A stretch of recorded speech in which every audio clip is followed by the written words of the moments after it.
I'd like to bring to order the special meeting of the Town Council, November 30th. Please stand for Pledge Allegiance. Pledge allegiance to the flag of the United States of America and to the republic for which it stands, one nation under God, indivisible, with liberty and justice for all.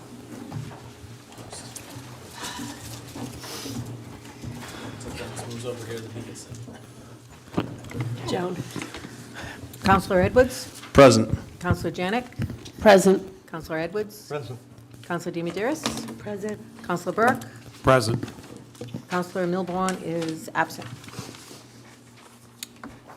Okay, so these are leftovers from the other night. Approval of license renewals, non-advertised, December 1st, 2023 to November 30th, 2024.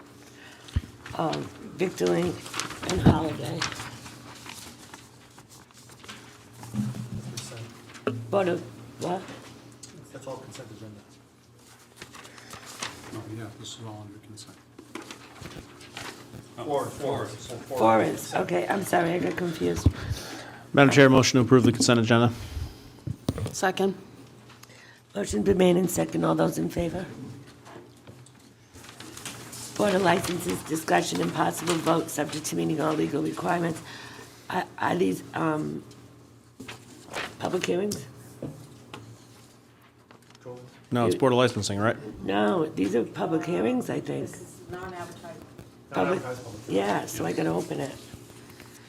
Petroleum Storage License Renewals, Ferrell Gas Incorporated, 896 Fish Road, SK Properties-Kingfisher Housing Associates, 40 Alicia Circle, and Tiverton Sun, 497 Main Road. Council have any discussion? Is it I'd like public to- hearing? Yeah, Okay. yes, John. I'd like to open up the public hearing. Anyone have anything to say about this? All right, I'll close the public hearing and entertain a motion. Madam Chair, I'd like to make a motion that we approve the petroleum storage licenses for 5I, 1 through 3. No, second. Motion remains second. Any further discussion? All those in favor? Appointments and resignations, discussion and possible vote. Acknowledge a resignation. David Paull from Raymond F. Jones Dog Park Advisory Committee, effective 11/28/2023. I'd like to make a motion to accept David's resignation with my thanks for what he's done for the dog park and all his members and how this all has worked out so well. Second. Discussion? Yes. Just a quick question on the advisory committee. This is going to sunset when? It doesn't sunset. We didn't sunset we it. kicked this out into perpetuity? I thought we sunset it. extended it a year. I think we It goes to 3/28/2024. We Okay. sunsetted this? The original advisory committee was a sunset too, so. Right, and then we I remember continued it. we But continued I it. thought we made it a regular committee. I thought that the No. sunset was on the Yeah, the size other of the one, committee. not this. No, on the size of it. No, this whole committee was a Because sunset. there were like 17 members originally. Joan, could we just look it up? But we'll have to bring it back up in March. We need this committee. And feel free to email it out or whatever. There was a resolution. I don't remember what it said, but there was a resolution. There was, but I Okay. don't know if there was a sunset. All right, so I have a motion in a second. All those in favor? Okay. We're going to take a little recess till Ashley shows up. So before you, just so you know, the last meeting, the council, when we went through the licensing, the issue of country view estates came up. So I did have the building official draft a letter and provide it to, and everything, and it had. It was been- everything we had said. Everything we said was done, so I just wanted to make sure you got the letter that. Okay. All right.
So Ashley is here. We're back on. I'm gonna have to move. So Ashley, you just run the meeting. I'll be over there. Before we go on the record that this No, I'll date move. to be advertised, so it's part of the minutes so that we know in case it becomes an issue. So I get to sit near mine. No, I'm probably gonna fill that one. Maybe you go near Yeah, John. no, I'll get out there. I'm just trying to get this something. If they're gonna follow this, they'll see that. Todd's gonna get jealous. Todd, you're gonna get jealous. Look who's sitting there. Lucky you. Maybe. Remind you That's what- his every day. All right, so this is a public hearing. Sorry, guys. This is a public hearing, so how I figure this is gonna go is we can do Appendix A-Zoning, do that whole section. Yep. Then I'll open it up, and Okay. then we'll have the town council discussion. Does that sound good? Yep. Sound good to everybody? Yes, it does. So we just want to, Judy can get it, but we just want to put on the record that the dates of the advertising, so that in case there's an issue in the future. Oh, you want me to say it? No, the dates that it was advertised, so. Is the first day Wednesday or Thursday? For advertising. This hearing was advertised on what dates? Okay. We can put it on later. Madam Chair, question for you? I know, I want to put it in the record, so in case we look at The the minutes, record. in case there's an issue in the future, that this wasn't advertised properly, we can put it in the record. Madam Chair? Is that what Johnny said? Is the, I know that was done, I just want to put it in the record. Is the, Oh, we have that. So it should have been No, the no, no, 8th, don't make him get up. should have been November 8th, 15th, and 22nd. Yes. So the record will reflect that this meeting was advertised on November 8th, 15, 15, 22. 22. 22, in what paper? Current Times. Counter Times, okay, thank you. All right. Do you want to put it up one at a time, or how would you like me to go through these Do it one at a with time. you? Madam Chair?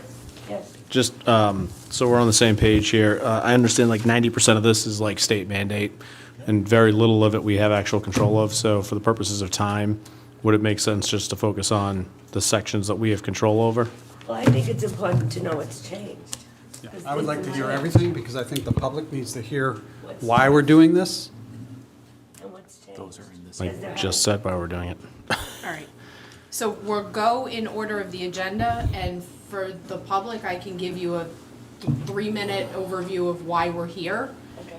So the General Assembly passed a package of bills in the 2023 session that most of them take effect on January 1. And so this is Tiverton's response to changes to the enabling legislation for both the Zoning Enabling Act and the Subdivision Enabling Act, which the town has to be consistent with. So that required some changes on the part of the town to make their local ordinances reflective of the changes to the state enabling legislation. And we can go through these in the order that they're on the agenda. And I can give you a really brief summary of what it is that we're looking at. So the first section that we did was the definitions. And you'll see that the strikeouts are where we are deleting text. The underlining is where we are adding text. We've done the definitions in zoning under Article 2. And so those are the first set of changes that you have in front of you. So 53. How did that change? Madam Chair? Yes. If I just could ask Ashley, and you could probably do this super quick, with the agenda in front of us, which out of Appendix A zoning are completely and totally out of our control? I will say all of it is completely and totally out of your control in the sense that we have to update all of this. Where there was some ability for decision-making, it would have been things like who's the permitting authority? Is this gonna go before the planning board? Is this gonna go to the administrative officer? Is this gonna go to the technical review committee? We haven't made any changes in this set that we didn't have to make. There were some policy decisions within the language where we had to Right. make a determination. All right, John, so what I'm going to do is take a vote. I vote we go through, I make a motion, we go through every single one, find out the changes, so the community will know what's going on, and we'll have a better understanding. Do I have a motion and a second? All those in favor? All right, Ashley. It's mixed. Opposed? Okay. All right, go ahead, Ashley. Okay, so. All right, so I'm gonna skip over that. So what I'm talking about is Just zoning it here. 53. Right, so 53, you'll see was struck, and the underlined language below it is the change that was made. Okay, and how does that affect planning? It's, what really matters is how minor land development was defined. This is just, this basically sets the stage for a land development project. It has to be enabled in the zoning ordinance. What changed significantly is not so much this definition, this is just different, slightly different language. What changed more specifically was how they defined a minor land development project, and so when we get to that, I can Okay. explain that difference. That's what really is substantial. So actually, I think it would also be helpful to the extent that the planning board or you made recommendations on this policy as to who the permitting authority was Yep. or is, Yep, and there was an option to I make someone will- else, we point those out because the council Yes. may want to address or Yes. change that, so. yes. Okay, go ahead. Is there any substantive changes to this, like where we could have had an influence? No. Okay. In the definitions, In there the are no, definitions, there is no option. We took state definition, because you can't change the Right. intent of a state definition. Okay, So there was a change to variance, what a variance is. Again, state change, we don't have any Okay. leeway there. This document does go back and forth between zoning and subdivision, so we can follow the document on the screen in front of you, or we can follow the agenda. They have it too. we have that. So then I'm just gonna keep going Yep, in this yep, order. Go ahead. So these are changes to the definition in the land development and subdivision regulations. There was a change to the definition of an administrative officer. Again, with all of these definitions, there was no flexibility here, that we just took state definition. And just so we're following along at home, we've now strayed into Appendix B, Article 2.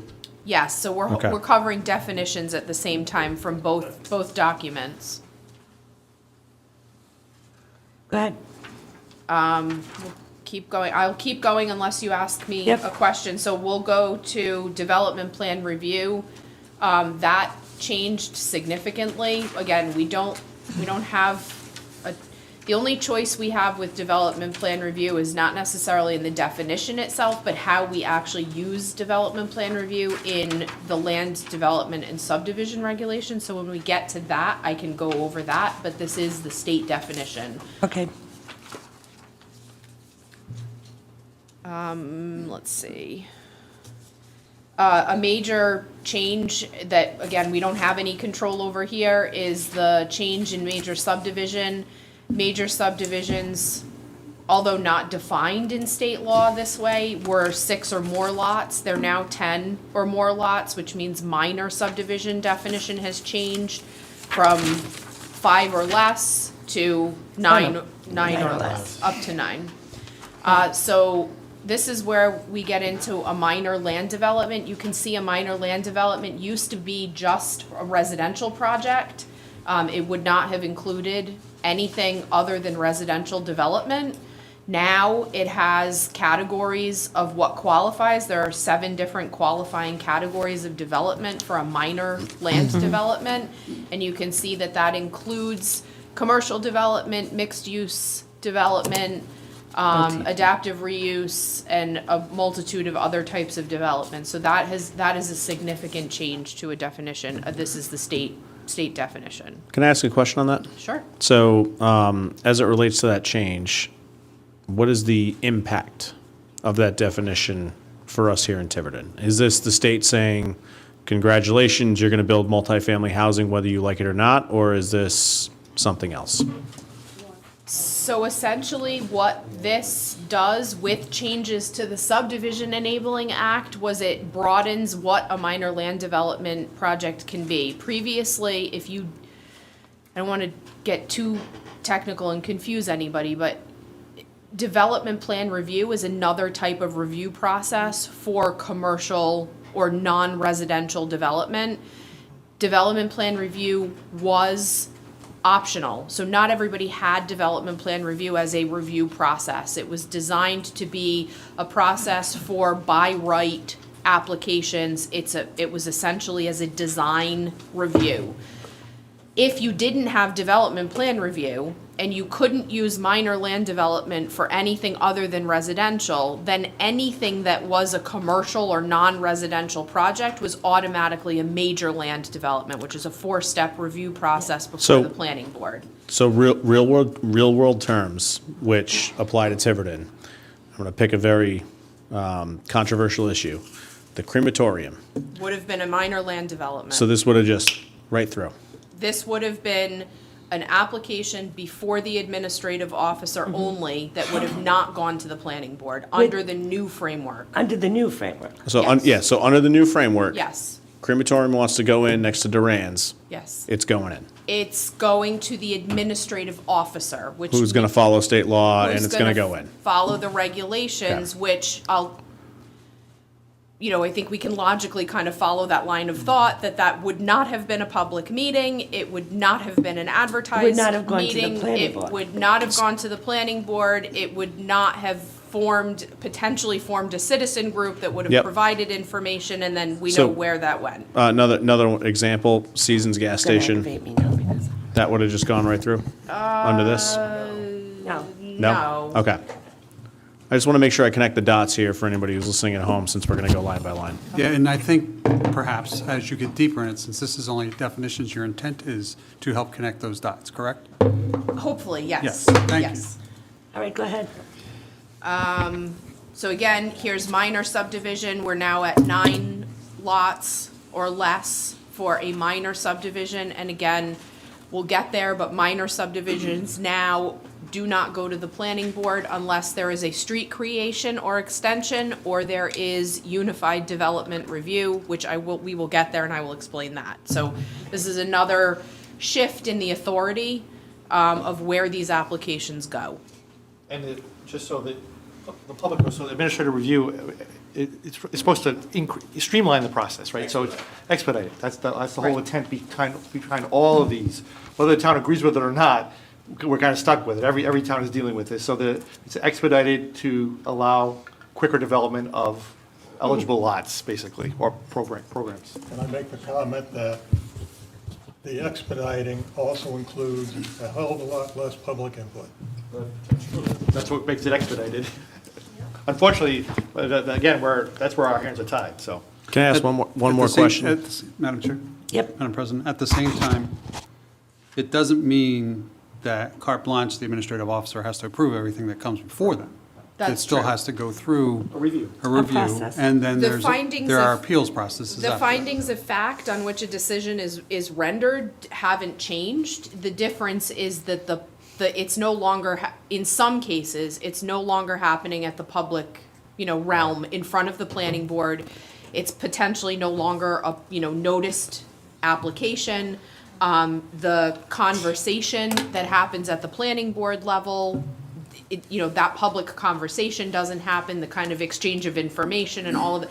It is isolated, potentially isolated to a decision of one individual.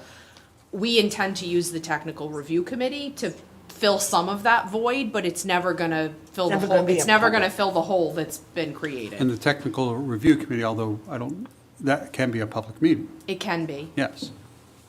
It usually isn't. I know, but going forward, we might want to think about that. Well, we've always posted an agenda for technical review Okay. committee Okay. meetings, but All they right, good, okay. typically happen during the Right. day when technical Right. staff is available Right. to review an application. So the difference being that this is not gonna, well, it depends, but could not be happening at a night meeting where the public can come and be It's be more likely. involved. Yeah, okay. So I think that's most of the definitions. And can I just say? Yes, And there was discussion about the technical review committee, because right now it's kind of an ad hoc committee. Yes. But there's, at some point, there's a definition of what that committee will be. We are formalizing the technical review committee as part of this. Thank you. Madam Chair? Yes. I have a question for the solicitor. Which one? You. So it's my understanding that these are state law changes. You know, we're required to implement them. We have to do this hearing and go through a formal process. Hypothetically speaking, what happens if we vote against them? Nothing, state law would apply. State law applies. We can't supersede But- that. But there are some, particularly with zoning, if you fail to act, then there's a lot more. There are Lot more heavier consequences regarding special use permits and those kind of issues, so your failure to act on some of these things would be detrimental to the town. Actually, what I'm going to do is I'm going to call for the public hearing on this section, if you're done with this section now. Anyone in the public like to comment? Comments will be held to 3 minutes. No one? Okay. And just for clarification, that's on Appendix Yeah, A1 that's what she and said, Appendix John. B14. That's what she said. That's what I said. Well, I didn't hear it. Oh, I said in the section that she just reviewed. Okay, I think it would be helpful if we just called out what we're following on the All right, I think agenda. it would be John. helpful if the president runs the meeting. All right, so do I have a motion to approve 7A1 and through 7A14? No, Madam Chair, that's not right. what we're That's not voting. right. I'm very sorry, John. It's you that's doing this. I really need you to stop, okay? Thank you. A1. I know. Could I have a motion, please? Make a motion that we approve the changes to zoning sections, Appendix A, zoning, Article 2, and then under Appendix B, land development and subdivision regulations definitions. Can we just reference the number that's listed on there, so it's A1 and then 814. Oh, so, What are you following over The here? agenda. okay, so agenda items A1, that's what I thought you didn't want to do. Is that a motion, Mike? Agenda items A1 through A14. No. A1 and 14. A1 and 14. One is, the Got it, second got definition it. was land Okay, regulations, thank yeah. you. A1 and 14, 7A1 and 7A14. Before you vote, we need to renumber some of these. Do we just have authority to do that as part of your motion? Yeah, so, yeah. Yeah, with authority to make It's numeration changes and the like. this one. Thank you. That one? Non-substantive Non-substantive Yeah. changes. codification It's changes. A1 and A14. I have a motion and second. Any further discussion? All those in favor? Go ahead, Ash. So the next is adaptive reuse. Yep. So this is a response to legislation that created adaptive reuse as a permitted use by right. This is the conversion of any non-residential structure into at least 50% residential in any zoning district, regardless of whether residential is allowed in the zoning district or not. So this is, like I said, it's a permitted use by right under the state law. So we needed to add this to the zoning ordinance, one, to authorize adaptive reuse projects within your own ordinance, and also to make sure that when you do have an application for an adaptive reuse project, we wanted to send the applicant to the land development and subdivision regulations for the requirements under the form-based code and/or under the design requirements that are already existing, so that when you have an application for an adaptive reuse project, we have design standards related to landscaping and site design and other, lighting and other elements. And because it is a permitted use by right, we, wanted to make sure that we had control over those discretionary items when an application is filed. Any questions? So this is enabling adaptive reuse, and then the procedural requirements for adaptive reuse will be under, the application will either undergo development plan review, a minor land development, or a major land development, as determined under those sections. Madam Chair, Yes. just so I'm following along here, we're on 7A, number 2, Article 4, Sections 1 to 13, comma 21? Just 21. We're Just 21. right now. 1 through 13 is not applicable here? It's not there, but it's not. It's not in the packet, is what I'm Coming up. saying. It's not in the second packet. It's in the packet, but it's not on this document on adaptive reuse yet. It's coming up. If you look at the top, John, it says adaptive reuse, add section 21. Yes, correct. So this is Section 21. 113 is coming. Okay. 113 is coming. I just want to make sure I'm following I'm along. not getting- I'm not- So you complete with that, this? Unless there are any other questions. I'd like to open this up for public hearing. Any comments? I'll close the public hearing and ask for a vote to approve section 21 Now we're on number 3. of Article 4. So moved.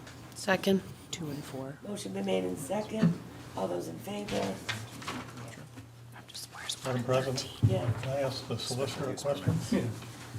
Which If one? by some strange fluke, we get through this entire thing tonight and vote, what happens to December 4th? We don't need it. You won't need it. Let's hustle then. Even though they were advertised one after the other? Yeah. Yeah, we just cancel that meeting. We actually just posted an agenda for a potential December 4th meeting if we need it, but it's posted if we need it, but we may not need it. Not that we're gonna do it, I but don't know. All right, go ahead, Ashley. Do you want to do one, sections 1 through 13? Article 4, sections 1 through 13? Yep, I can do that. X, where is that? That'll just make sense. So that would be 2 pages down. At the top it says section, what, am I right? No. Nope. Wait a minute. Mike, can we just go in I this don't order? think- That they received their packets in. Okay. So the next item on, or the next item in here is gonna be section 2 and 4 under, so it's item number 3 under the zoning on the agenda. Yeah, but it's. Appendix A, zoning number 3. Oh, oh. This one. 73. Yep.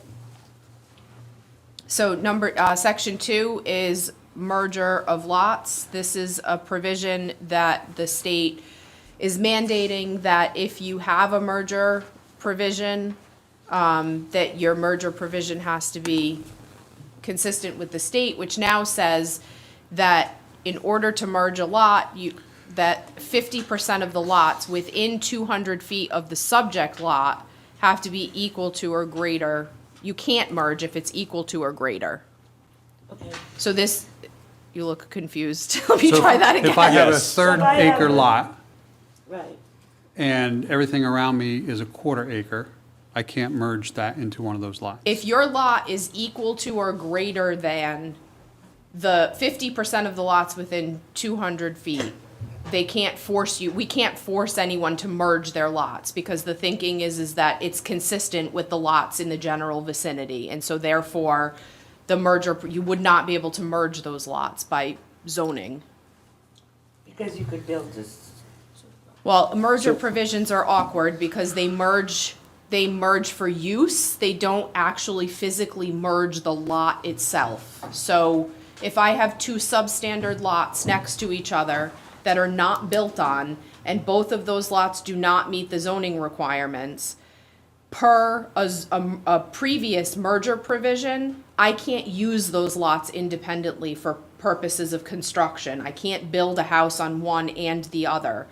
Those lots never that lot line down the middle never physically gets removed until somebody does an administrative subdivision. So in the land evidence records, they remain as 2 lots. They don't become 1 lot unless somebody removes that lot line. What happens is that for use, I can't use them independently because they're substandard. I own both of them in the same ownership. And pushing them together and making them as one lot would make them more conforming to the zoning district in which they're in. They'll stay independent lots of record in the land evidence records and for taxation purposes until an owner comes in and says, you've merged them for use, I can't use them independently, I need to erase this lot line, and then they would become one lot.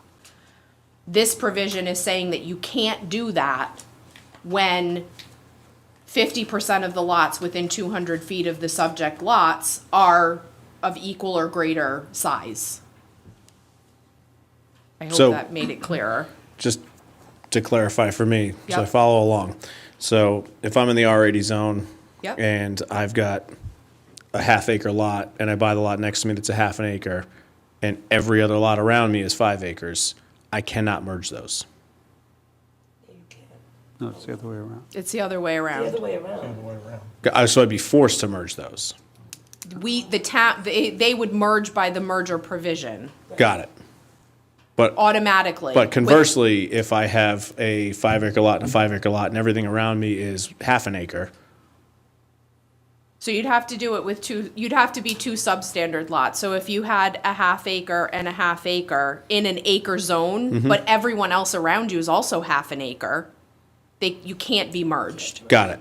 Can be Okay. forced to merge. You can't be forced to merge. You could merge it yourself if you wanted to, but this merger provision I always have the wouldn't- ability to do it. This merger provision wouldn't trigger automatically. Got it. So Okay. that's the difference, that the merger provision happens automatically. It's forced. It's a forced merger. Okay. That's what the change is. Correct. So Ashley, Shotgun wedding. Yes. North Tiverton has a lot of places where you have a lot, and it's usually because of paper street. Now you have another little one next to it. The person who owns the house, I guess, owns both of those lots, but they cannot be merged. If the lots around, if 50% of the lots around them within 200 feet are of a similar And that's size, typically what happens. yes. So if we were to, again, hypothetically, South Tiverton, and we increase the density or decrease the density to 5-acre minimum lots, basically it makes everything substandard, and you wouldn't have forced mergers if anybody bought 2 adjacent properties, is what we're saying. If we changed, I see what you're saying, if we changed it to 5 acres. I just, a hypothetical example. Do you know what he's saying? I do. Yeah. But that would trigger a lot of lawsuits. I need the hypotheticals. I need to, right. that's how I understand these things. We all learn differently, Mike. All right. So section 4 is about dimensional standards. Let me just see them. This is the proportional requirement. So this basically says that whatever, again, we're talking about substandard lots, whatever proportion you are non-conforming in your area, your setbacks, frontage, lot width, automatically adjust to the same percentage. So if I'm 50% non-conforming by size, all of my dimensional requirements are automatically reduced by 50%. We have that in our current ordinance, something's very similar to it. You have that for residential Only, only right now. This is now expanded to all lots. Right. And we haven't separated out residential versus all other structures. Okay. Because we retained your residential, for example, 25-foot maximum height. okay. So this is something else that we can't change. This is, Yes. Is the 15%, It's not a part of that. okay. Can I ask an unrelated, a related question to this entirety here? What's the state trying to achieve here? Easier development.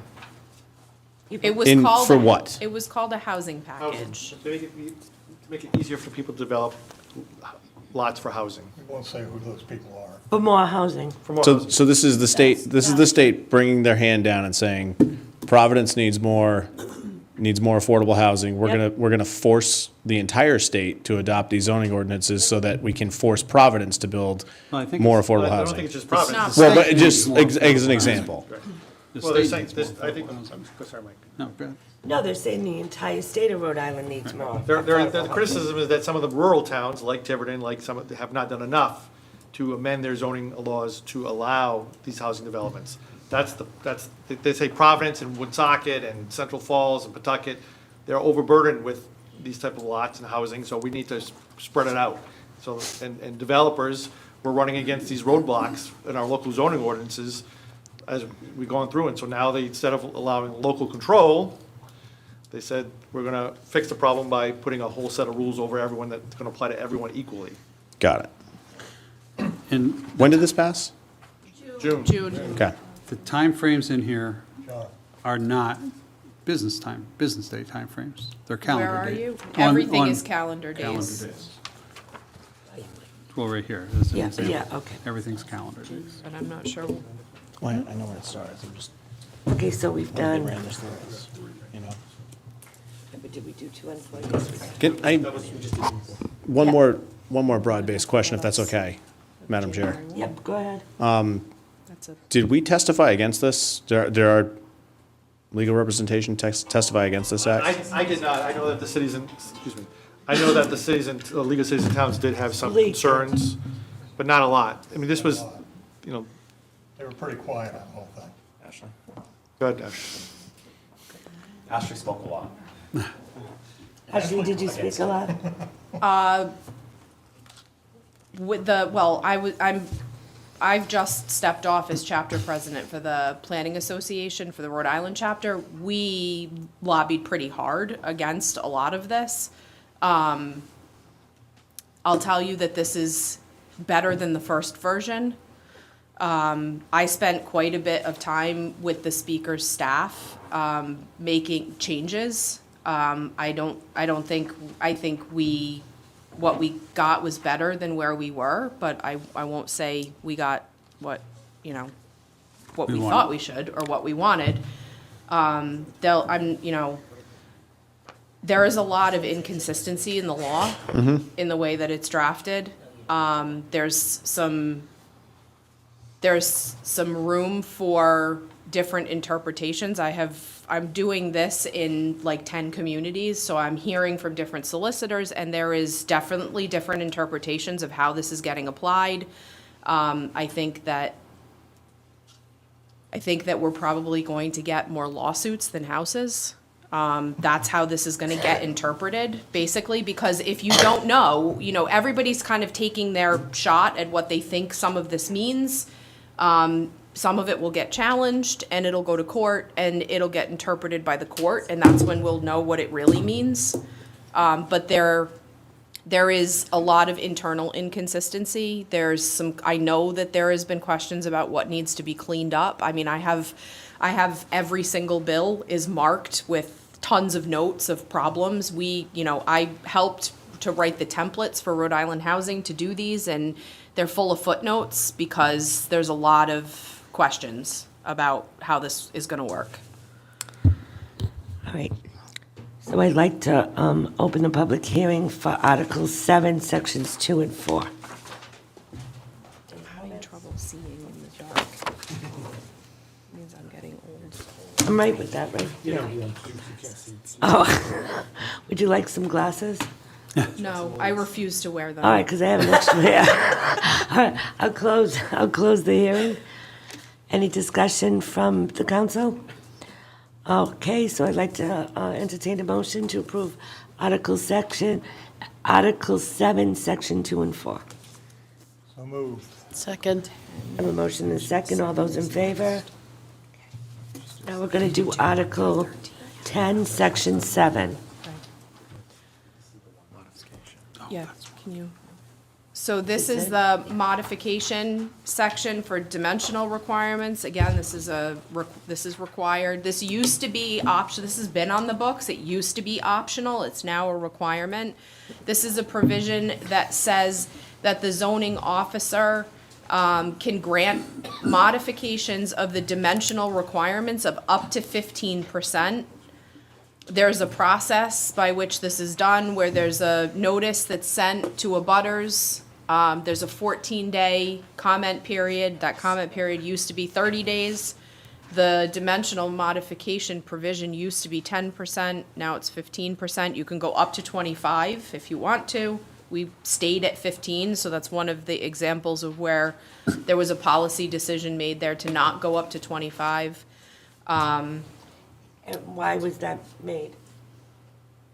Because this is I'm just curious, because Yep. this is something we can change. you can change that. You could go up to 25%. The thinking was to remain at the 15% because this is something that doesn't go to the zoning board.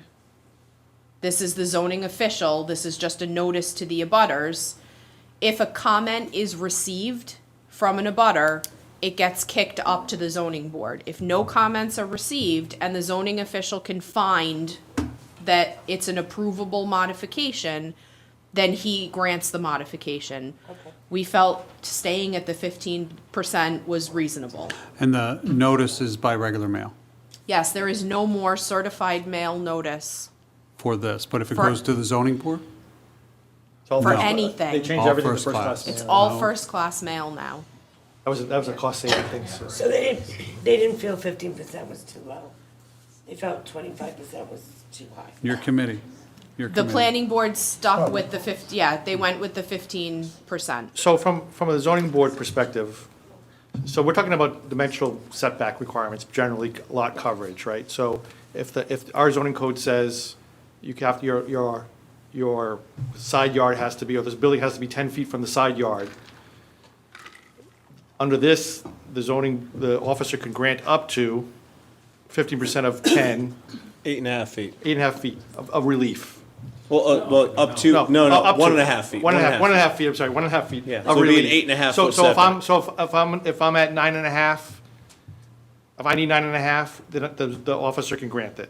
But he's still gotta, so that prevents the owner, not prevents it, but the owner doesn't have to go through the zoning board, advertise, have a hearing, wait a month for us to meet, unless someone objects, and then they would get kicked up. But Right, the so- point so is if this that the was 20 objections have a very short time period to arrive. 14 days. Right. Right. Right. And they're not gonna find out about it at a planning board meeting. They're gonna have to read the They paper. would never find out about it. This is a zoning They're issue. gonna This get, is they're gonna zoning. get mailed. They're gonna get mail they're gonna get notice. mail. But it's regular mail, Regular not mail, so certified there's mail. 3 days. So, At least. What And then I'm they gotta curious think about about, it. Well, there's a cost to this, right? So there's a cost to the applicant. So a lot of these setbacks are like deck setbacks, garage setbacks. We grant a lot of very minor setbacks that no one really comes to object to.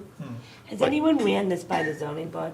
Because when I go to zoning meetings, sometimes they're like, why did this even come to us? This is ridiculous. Of course, we're gonna grant this. Well, no one's came to the zoning board for this, but No, but there's issues that Right. people go to the zoning board for, that the zoning board complains about, that, this is one of the issues that we This have. is one of- that's this- what I'm this- This saying. is one of the things that people feel delay. Delay. Getting a deck, getting putting a shed, those kind of We've been a issues. lawyer twice or 3 times sometimes. Madam Chair, so how would, could this, and those with memory, and Stu, you might know this better than other people in the room, the garage that we had a lawsuit on, I think it was a garage, it was some type of building. That was different, that wasn't totally related to different. this? Okay. Was that a setback issue? I thought it was a setback It might have been a issue. setback. That No, was no, before me. That was no. the case, right? That was Okay, on we're town over the land. property. That was Oh, on they were town over the land. property line? Yeah, Okay. that That was was a on prop- town that was a land. property All line right. issue, yeah. Never mind. Yeah, because he didn't realize that. Yeah, because it was before me, I just Yeah. heard. So we get a lot of issues on the zoning board from like decks, garages, additions. So someone has a house, they want to put an addition on their house, and they encroach upon the setback, either rear setback, side setback. And usually, most of the time, it's pretty minor. But because we don't have that discretion we never adopted the discretionary, any type of relief has to go before the zoning board, which requires 200-foot notice and all this good stuff. Now, we have a threshold of 15% as proposed. You could go up to 25%, which would eliminate the need to go to the zoning board if no one objects. And they rarely deny those. They really, I can't That's what I'm remember. saying. I can't I remember. really can't remember. And they do complain because they say this is ridiculous. Yeah. They want to put a deck or, a garage and it's going over a foot or 2 feet. So what harm would it be to make it 25? Madam Chair, Yes. I'd like to motion that we kick it from 15 to 25%. Do I have a second? I'm going to second that. Well, let's have a With public hearing on it discussion. first, yeah. Well, I'm going to open it up, but Okay. with discussion. Do you want a tiered system?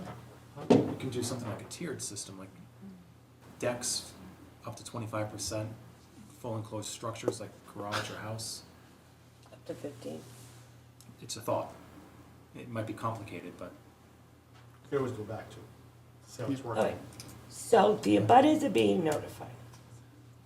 Once the decision is given. Right. If the administrative officer makes the decision, he does have to make, before the construction can begin, he has to mail notice to the abutters. Correct. Then if the abutters, any abutter says Object. we don't. Object, the letter Then it goes goes to to the zoning zoning. board. automatically goes up to zoning. Does it say? Or a in- full hearing, which is advertised and noticed. Yeah. So what I'm, so you see what I'm, It does, if someone Right. objects. If someone's really that concerned about their deck being, 5 feet from the property line, other than 10 feet from the property line, whatever it is, they have an opportunity to object. 10-foot setback you're talking about. Correct. but am I right, and Deb and Jay, you go to a lot of these meetings, but I've been there, where there's nobody that comes to object. and- Correct. And they do say, like, why is this shouldn't have come in front of us. Correct. And I know that they feel we need to streamline things more. They tell me that all Yes. the time. They do.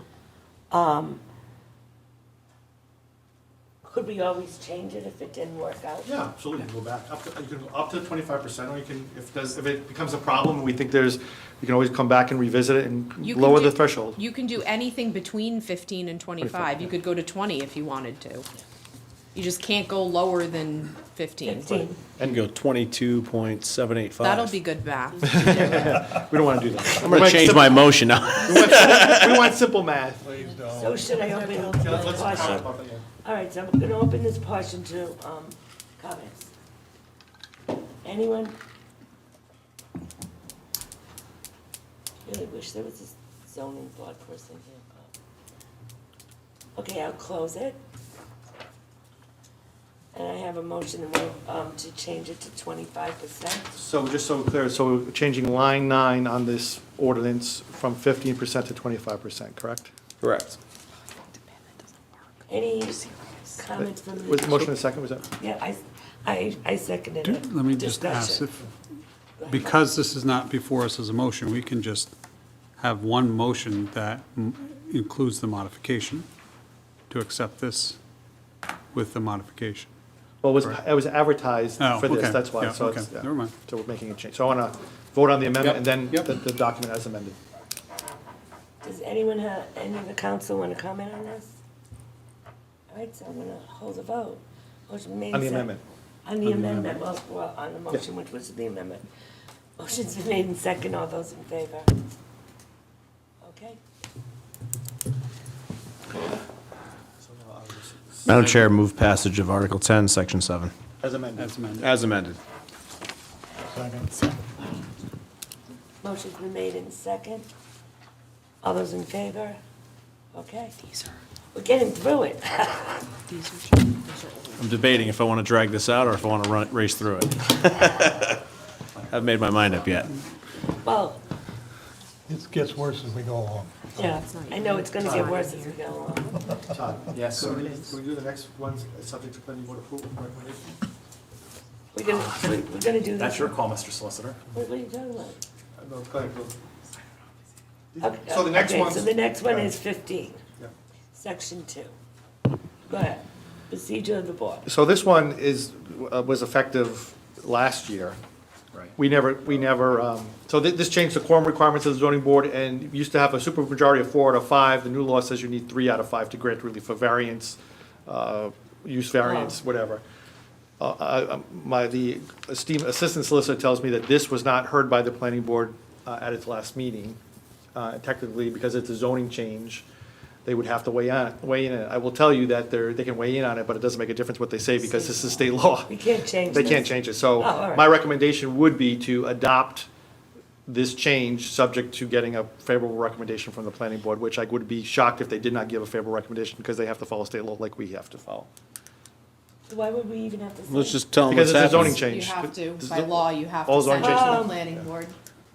And Okay.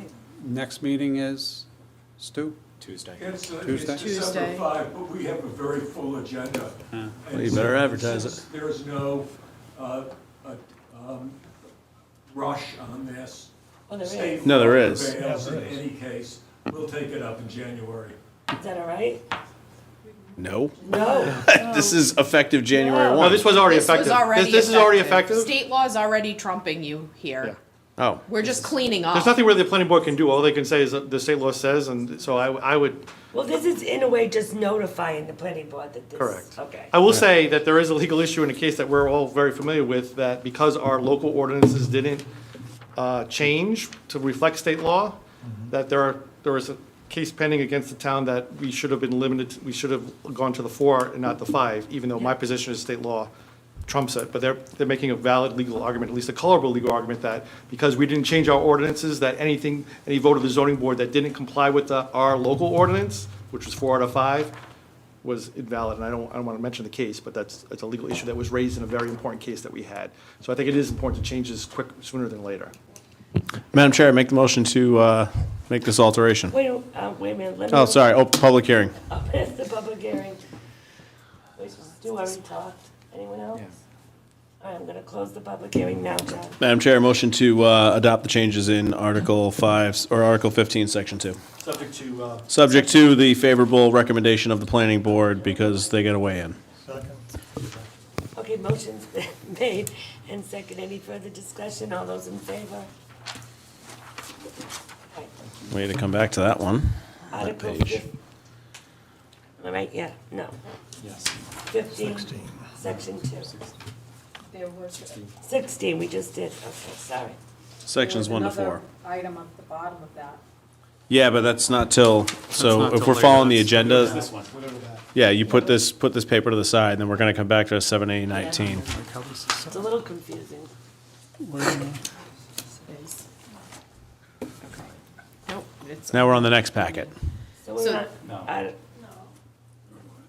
7A6. Article 16, sections 1 through 4. Yep, Special use permit. which is this big boy. so this is the provision, from the state law that says that, so I'll be clear that it has always said that there should be specific and objective criteria for special use permits, but the change to state law was that if you don't have those specific and objective criteria, that the use is permitted by right. So this essentially nullifies your special use permit designation. A request for that use would not go to the board unless you have specific and objective criteria for the special use permit. The law says by category of special use permit. There was a lot of discussion about this issue. I'll say that this has probably been one of the most, if not the most problematic sections of the revisions to state law.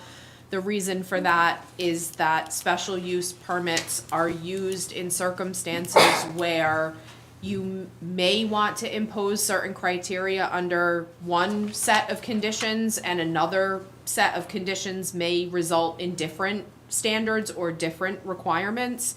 Everyone uses the drive-through use as the example. Drive-through is almost always a special use permit anywhere you go.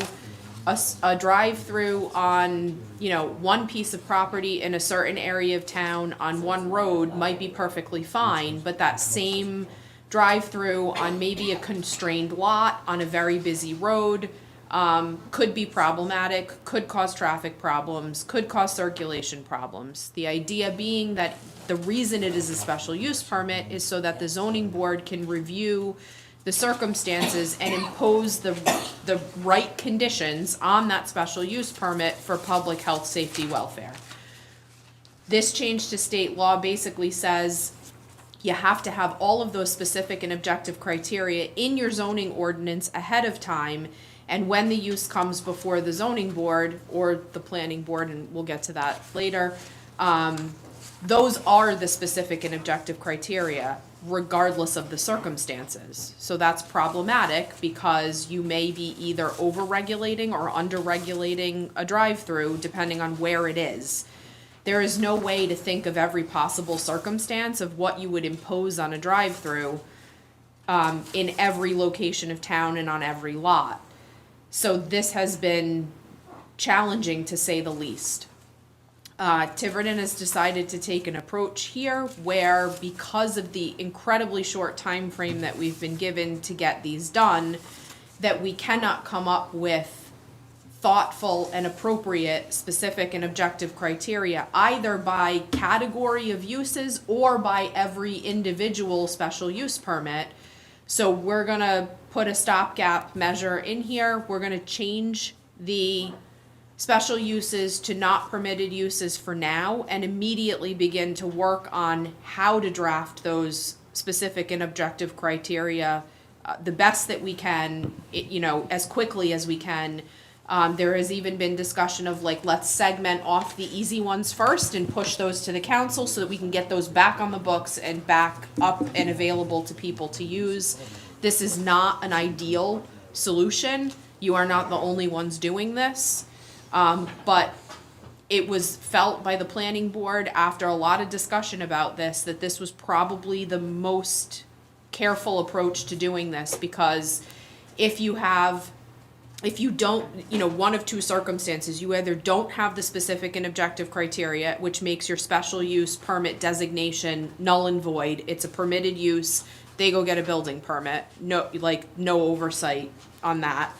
Or you draft specific and objective criteria hastily to get it done in time, and then somebody comes in with a special use permit and you very quickly realize they were not sufficient and you can't really do anything about it because you can't add to those specific and objective criteria in the middle of an application. So there was a concern for both of those things happening. So this provision basically, like I said, turns your special use permits into not permitted uses temporarily, and the planning board, there's a sunset provision in here for June 30th.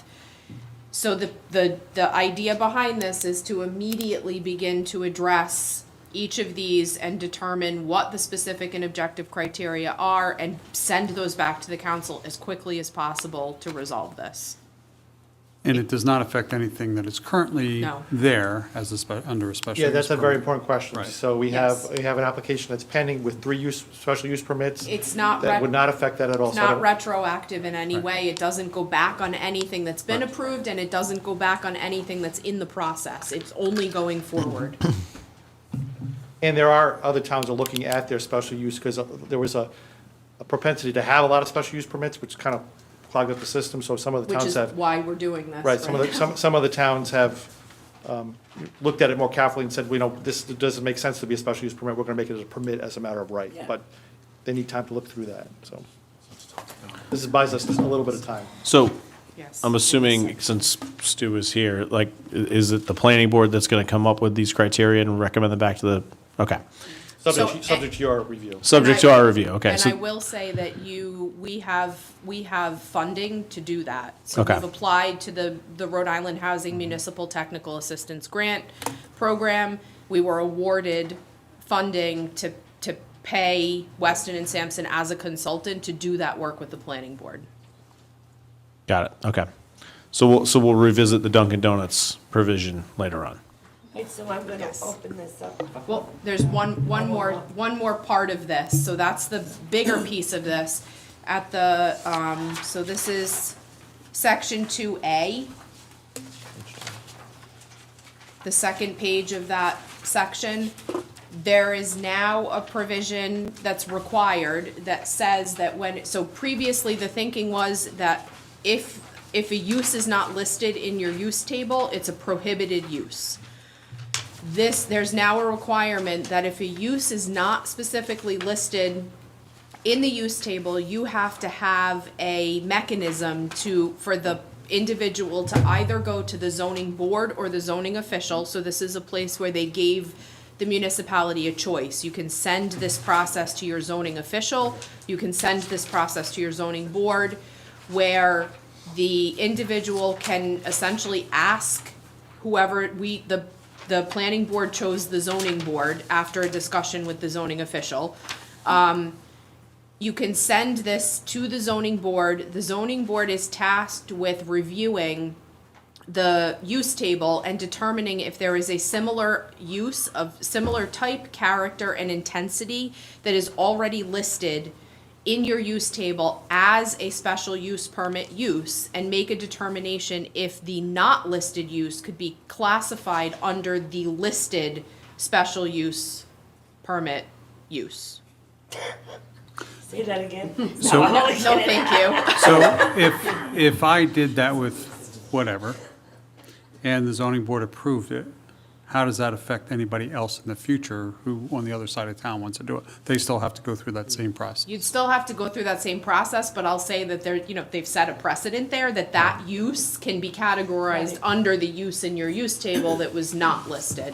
So I think the point of this is, a lot of towns are trying to get away from a specific use table, because technology, businesses have all changed, right, really rapidly, right? So, And the use table doesn't. and the use table doesn't. So like in the 80s, everyone had like, Blockbuster video stores, right? Like the video stores was one. You'll see use tables on that. But now we don't really have those anymore, right? There's no such thing as really Blockbuster video stores that you can rent video rental stores. So they're replaced with something else. Maybe it's a gaming shop or something like that, but we don't list gaming shop. So it's a way to allow more commercial or more commercial uses within those zones. Because as she indicated, a use not listed is not permitted, correct? So, follow-up question. In section A at the top of the second page of this, it says the zoning board can only approve if they find that it's of similar type, character, intensity as listed as a listed use requiring a special use permit. Correct. So at least now through June, they would not be able to do that. There are no special use Right, permits. so we have some And the- opportunity to address The law that. is specific that it has to be a use that requires a special use permit. So Okay. it is not a use Okay. that is permitted, it is a use that requires a special use permit. So that special use permit will either go to the planning board as part of unified development review, or will go to the zoning board and will have public notice. So, real world example. Let's say I go in the zoning code and I can't put a, 10 kilowatt hour, freestanding, wind turbine in my backyard.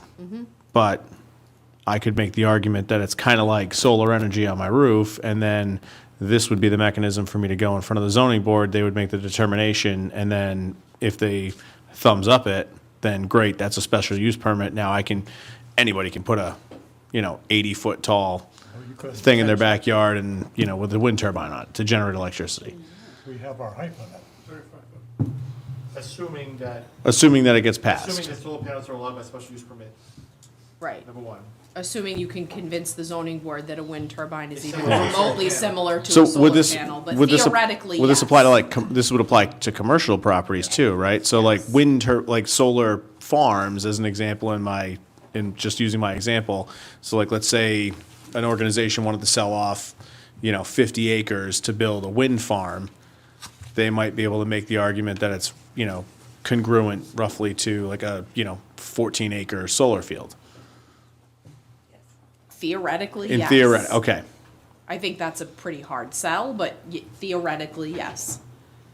I make mention because I've heard rumors, so. And remember, it's similar type, character, and intensity. That's the finding that's necessary. So the two choices in this section were, who does this go to? Zoning board, zoning official, planning board recommended zoning board, zoning official recommended zoning I board. was just gonna ask that, so he also He knows, recommended. yes. And the other provision where they had choice was the number of days where they had to provide a response, and we chose 90 days. Is that the maximum? There was nothing in the law. Oh, Just had So to we have could something. say like, You could say 5 days, you could say 6 years. months, but I think you'll get sued and lose. How about 180 days? I mean, we tried to choose a So it's 3 reasonable months. amount of time that 3 you could months. apply, be reviewed, get on an agenda, be heard, maybe continued once if necessary, and get a decision. Yeah. We felt that was a reasonable time frame. but that 90 days starts after the zoning board of review hears their proposal, or Yes. gets the proposal. Yes, because we'll have 90 it. days. It doesn't start until the zoning board actually physically has this as an Yes. application. Okay. But is it when they physically have it, or is it when they actually meet to discuss it? No, it's, No, 90 so, days from the hearing. yeah, upon. We can specify 90 days to provide a written evaluation to the property owner upon public hearing. upon public Okay. hearing. Right. So it's within, So the agenda, the date determined. it's the date of the meeting, then they have 90 days. And there's no other time frame for setting that hearing date. No. Okay. Anybody about, What do you need, Mike? So, Period I- between I s- application receipt and. right, first I send in my application. Next step is it gets heard. Today I send in my application for the solar, I process, yes. and it right there. has to be heard next before the 90 days starts. So the zoning board might have 10 other things stacked up in front of them, and they might not be able to put that on their agenda for another 3 months. Yeah. Or may have to cancel. which they do. So it would be from the actual hearing then, which could be Yes. 90 days from when they actually applied. Yeah, could be any. Could be. I mean, certainly, they're gonna have to be reasonable, but it's just, when does the clock start is the important. It's when they actually are heard. There'll be a lot of litigation of a similar type, character, and intensity, once the zoning board, right? There'll be a lot Sure. of litigation about that. There's gonna be a lot of litigation about all of this. Mike, how about upon opening the public hearing? How about upon Upon closing? Opening, How about upon closing the public hearing? Because you might extend it, you might that's have fine too. so many people in the 90 days audience. at the conclusion of the public. Yeah, at the conclusion of the public hearing. So, anybody opposed to 120 days? Sorry? Kick it out at 120. Why 90? So Tom, should say. Just an example. 90 days, whatever the time is, 90 days to provide a written evaluation to the property owner upon the conclusion of the public hearing, with notice to abutters. I'd be willing to entertain that. I just would like to hear, John, I'd be willing to entertain that, but I'd like to hear how much does that open us to legal risk by going from 90 days to 120 days? I don't think it's stated in the statute, so, As long as it's reasonable. right. Okay, I mean, up to 120 days, you don't, it doesn't Right. make it. right. Within 120 days, within. Yeah. We could do it in 30 days, 60 days, depending how. Yeah. So should that read, the zoning board of review will have up to 90 days? We'll have 90 days. Doesn't matter, but, Yeah, okay. But John wants to change it to 1. I just suggested 120. I don't know. I mean, why not give them as much time as possible? I'm fine Since with 180 doesn't seem palatable. The zoning board has already made its conclusion at the public Right, hearing. this is just Okay. It's a matter of issuing the writing a written decision. decision. Oh, all Right. right, okay.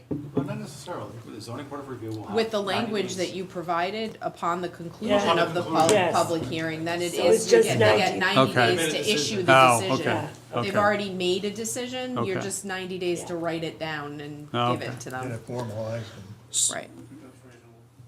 So then the last sentence in that section, upon such determination, the proposed use may be considered to be a use requiring a special use permit. Is that specific to my application, if I'm the applicant, or is that where we get into it's broader? And is that language necessary? Because I wouldn't want it to be interpreted in a way that it says almost automatically, yes, you still have to go through a process. But everything that is like that application has to be approved. So I think that's a good point. So the zoning board, let's walk through this. The zoning board makes a determination that it is a similar type, character, and intensity is listed. So they make that determination after a public hearing. But in addition to finding that, they say, but we want you to go back, you're gonna come back to the zoning board to make sure it fits the special criteria of whatever the special use permit for something similar to that. So it's a two-step process, right? It is a two-step Okay, process. so that's what that's saying? That's what I Okay. think it says, right? That's the intent. So the first section of it reads that it's the 90 day, the application is to the zoning board to discuss and decide as to whether or not the use that I'm asking for qualifies under one of your permitted uses or special uses. Special use permits. Once that determination is made, then I have to apply for a special use permit. Okay. Correct. I could see an applicant doing both at the same time, to save time. You could. I mean, you're at your own risk. Yeah, If you're at the risk. zoning board says no, then Right. you've wasted Right. your time and money on a special use permit application, but they could. They could. I guess I'm still hung up a little bit on that sentence, because to me, it basically says, if I'm the applicant today, and I know you're gonna say no, and the zoning board finds in my favor, and then I get my special use permit, it's now considered to be okay for anybody else just to go for the special use permit and not go through that process. I don't know if that's true.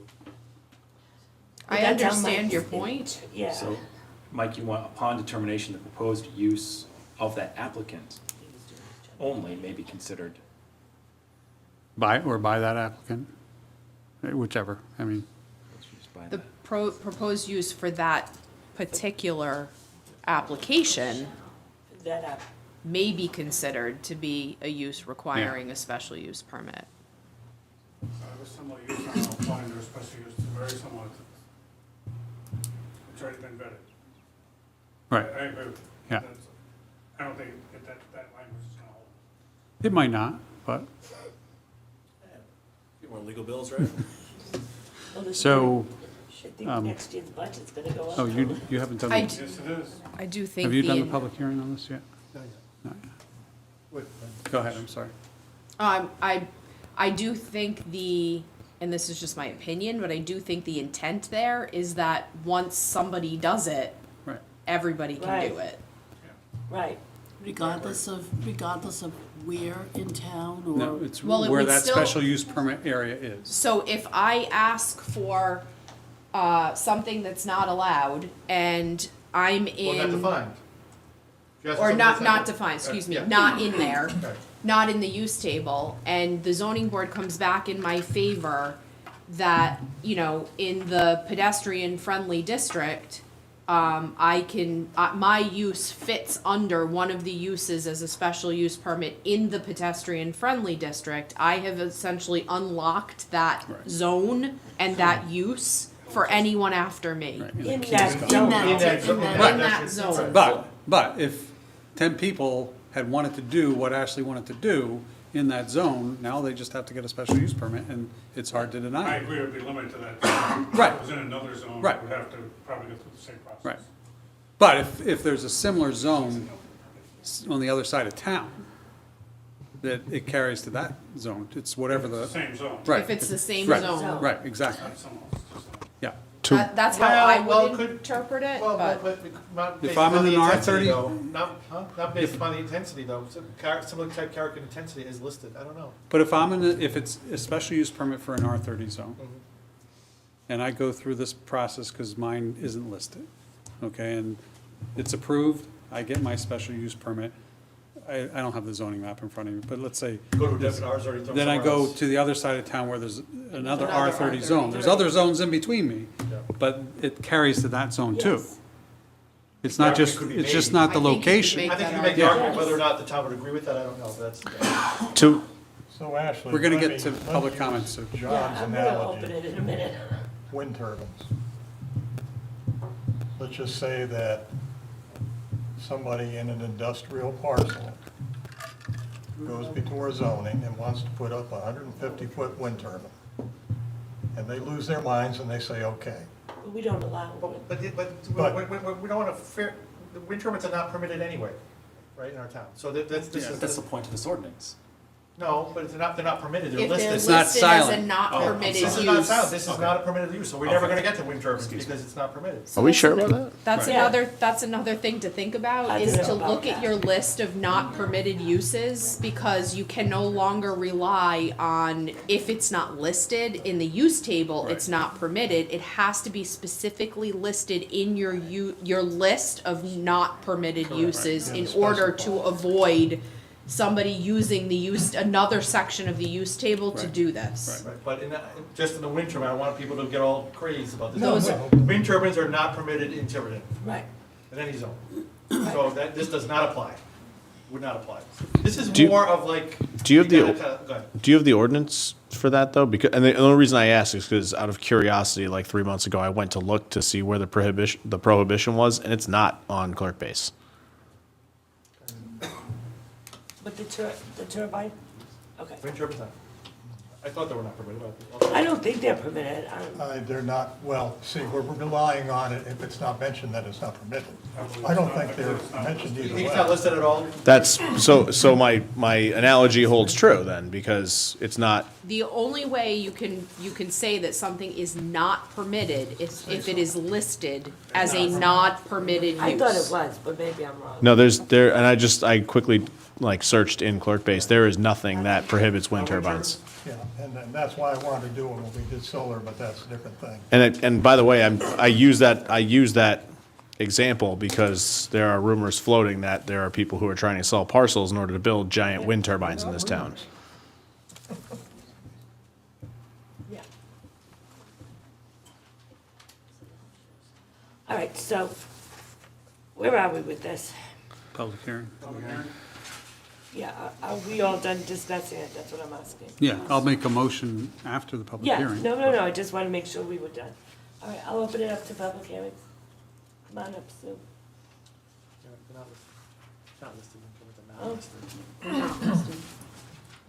You want me to state my name? Guys, I'm gonna build one. Susan Anderson, 1137 Main Road. So, now you put it down, okay. So if you change the last sentence to say the proposed use shall be considered to be a use requiring special use permit for the applicant, would that work? Well, the applicant could mean any applicant, couldn't it?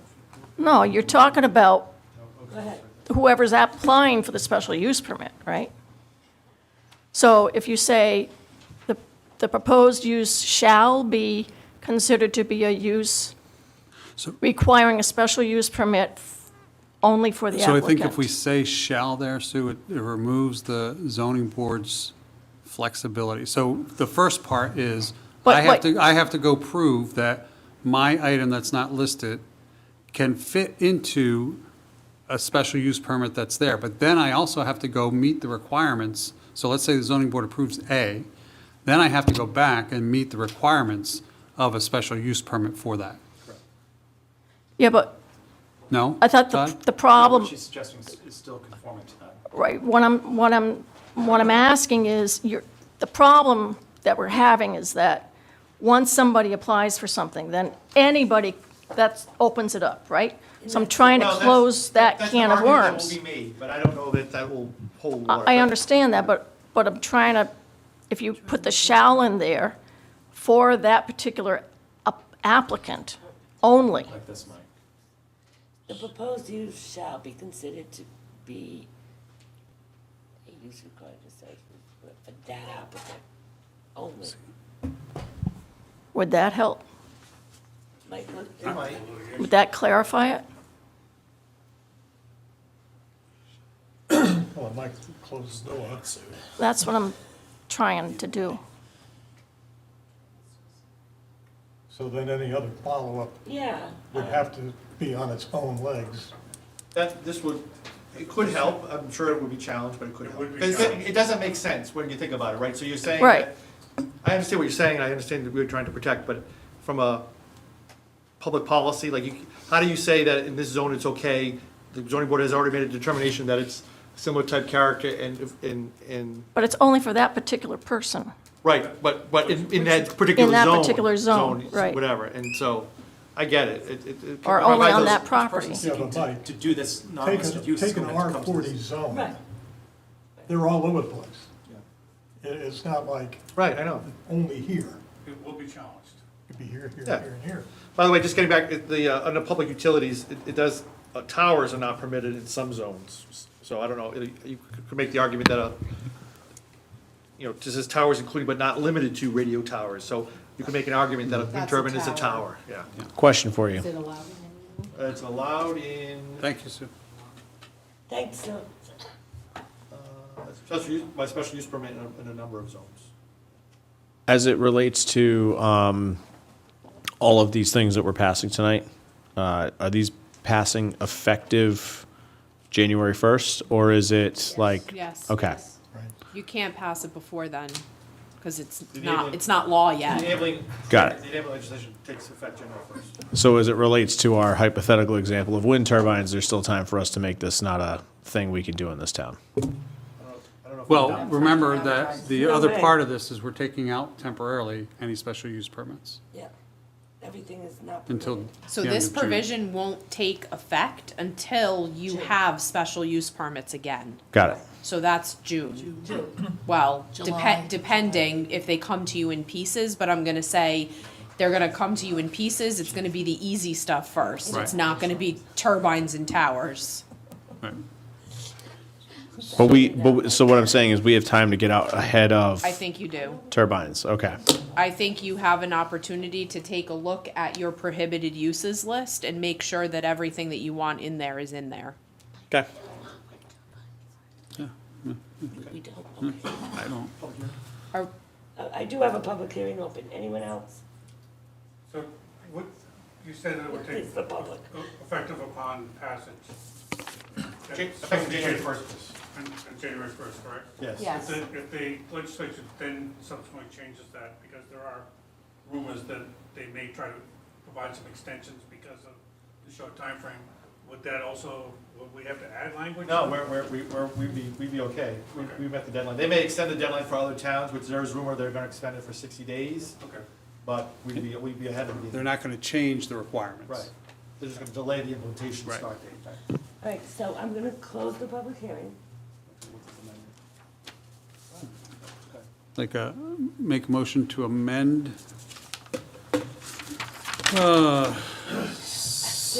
Article 16, Section 2, subsection A, with the language for the sentence that says the zoning board of review, as provided by the solicitor. Before I finish that, though, we had talked about application versus applicant, which is more appropriate for this application, or for this applicant. I think either Same one thing, is isn't it, fine. really?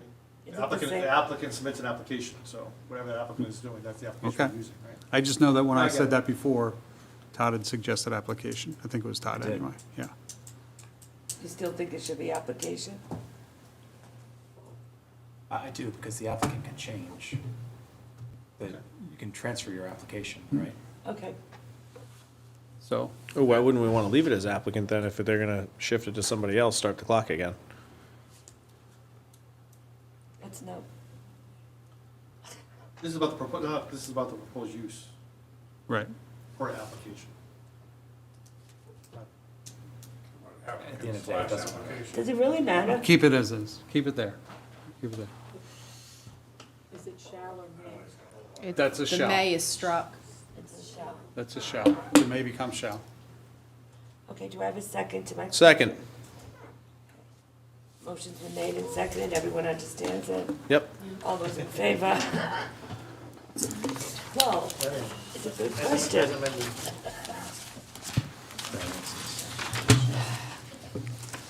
All right, Article 17. 17. Mike did say as amended, didn't you, Mike? Or- No, we have to pass it as amended. Yeah, we have to pass it as amended. Yeah. Okay. Motion to approve Article it's Article 16 as a whole, right? Section 1 through 4. Sections 1 through 4, is it 1 through 4 or 1 through 13? 1 through 4. 1 through 4. 1 through Number 4? 6 on the agenda, right? No, I Yeah. see, I'm sorry. I know. Sections 1 through 4, as There's amended. also- as Second. Excuse me, there's also a section at the end, after the district use tables. Yeah, but we haven't gotten to those yet. That's part of this section. Okay, so that's why I asked, because the agenda says section 1 through 4. Up here, it says section 1 through 13. So just, The agenda is saying section 1 through 4. yeah, I was under the impression, correct me if I'm wrong, but we were going to follow the agenda, which means when we want to get to 7A2, sections 1 through 13, that's going to come up later, Later. because we only did section 21. That's what I understood. Yeah. Yes. The problem is the agenda doesn't necessarily track everything because there's overlap. So in this packet, there's overlap that you're gonna see. Yeah, there's like several sections. So as we get through them, right, that's what we were doing. Yeah, I'm just following the agenda. Okay, so I'm going to keep it as was, as I stated, sections 1 through 4. Yes. Second. Motion made second. All those in favor? So we didn't do. We're the voting for the district whole, use table. that was the Yeah. whole one. So we should do that now. What we're gonna do, well, I'm following the agenda. Is that what I'm supposed to be doing? Yeah, but I don't think, you won't see You won't the get back district to use table on the district agenda, use table. correct? Yeah, so we should go back Or to, Section 1 through 13 was above. It's number 2. Oh, yeah. yeah, so we need to go back to Yeah, now we can go back. 7A2, because we're here at the packet. So this is the actual district use table that then crosses No. out those S's, turns them to N's. Got it. Oh, That was, yeah, that's the changing the S's to the Do's. Yeah. Special use permits. all right. Yeah, No discussion. Discussion. I'm still confused where we are. We're on Article 4, Section 1 through 13. Correct. Yes. Yeah, Okay. 7A2, but Okay. just sections 1 through 13, Okay, because we already did section 21. okay. Any discussion on that from us? Do you want to talk anymore? Do you want to, no? I- I think it was covered. Do I have to open the public hearing? Yes, because it was covered. All right, open the public hearing, and we're talking section 4, 1 through 13. District use tables and District form-based use code tables. tables. Okay, I'm going to close the public hearing and entertain a motion. Madam President, I make a motion that we approve Article 4, sections 1 through 13. Second, discussion. Right, so the remaining part, motion made second, all those in favor? Discussion real quick. Yes. Just, Ashley, is there anything within these use tables that we have the authority to change, or is this just dictated by the fact that we're getting rid of special use permits and I mean, you could look through here, use by use, and decide that some of them don't need to be flipped if you didn't, if I'm you good to go wanted with what you got. Okay. We can wait till after January. Okay. Now, Mike was telling me we should go somewhere else. All those in favor? All right.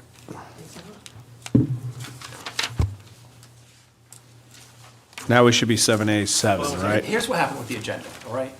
For the advertising, I specifically identified each section of the ordinances and subdivision regulations which were being amended. So it was clear to the entire public. What you received, it doesn't match up specifically with that, right? And that's why there's confusion here. If you want to just abandon this agenda and just go, No, it's easier to do it that way, but we get it. I don't want to abandon the agenda because I don't want to forget any of these sections. Right, so if you look. You won't if you go in order of the document in front of you, which does not follow the Right. agenda order. The agenda was done numerically, like section by section. This is different. So they don't exactly match, so we're flipping back and forth A in little this bit. document. But in this document, there are other provisions, so if you look at the form-based code is listed as number 13 on this agenda, but it's in this packet. So it's in this packet that we're now dealing with. There are two things left in this packet that need to be Right. approved. Well, One and is there's, the form-based code and one is the solar thing. but there's also one that we already passed by Right. on the previous page. I've just been putting them off to the side as they come up, Yeah. because it was my understanding we were gonna follow the order of the agenda, so when we got to 7A19, I'd pick this back up and we'd be right there. Is that an incorrect process? What do you think, Ashley, what do you think is the best way to do this? Whatever's easy for you is fine for me. I can flip back and forth in here. Whatever's easier. If it's easier to just follow the agenda, then we'll do that. Okay, that's what Mike wants to do. All right, so you want to go to 13 now, Mike? I want to go to 12, 12. Solar. which is solar. So that's the last page. That's Section, the last- last page of this packet. Of the packet we were just looking at. So we're deviating from the prior process, okay.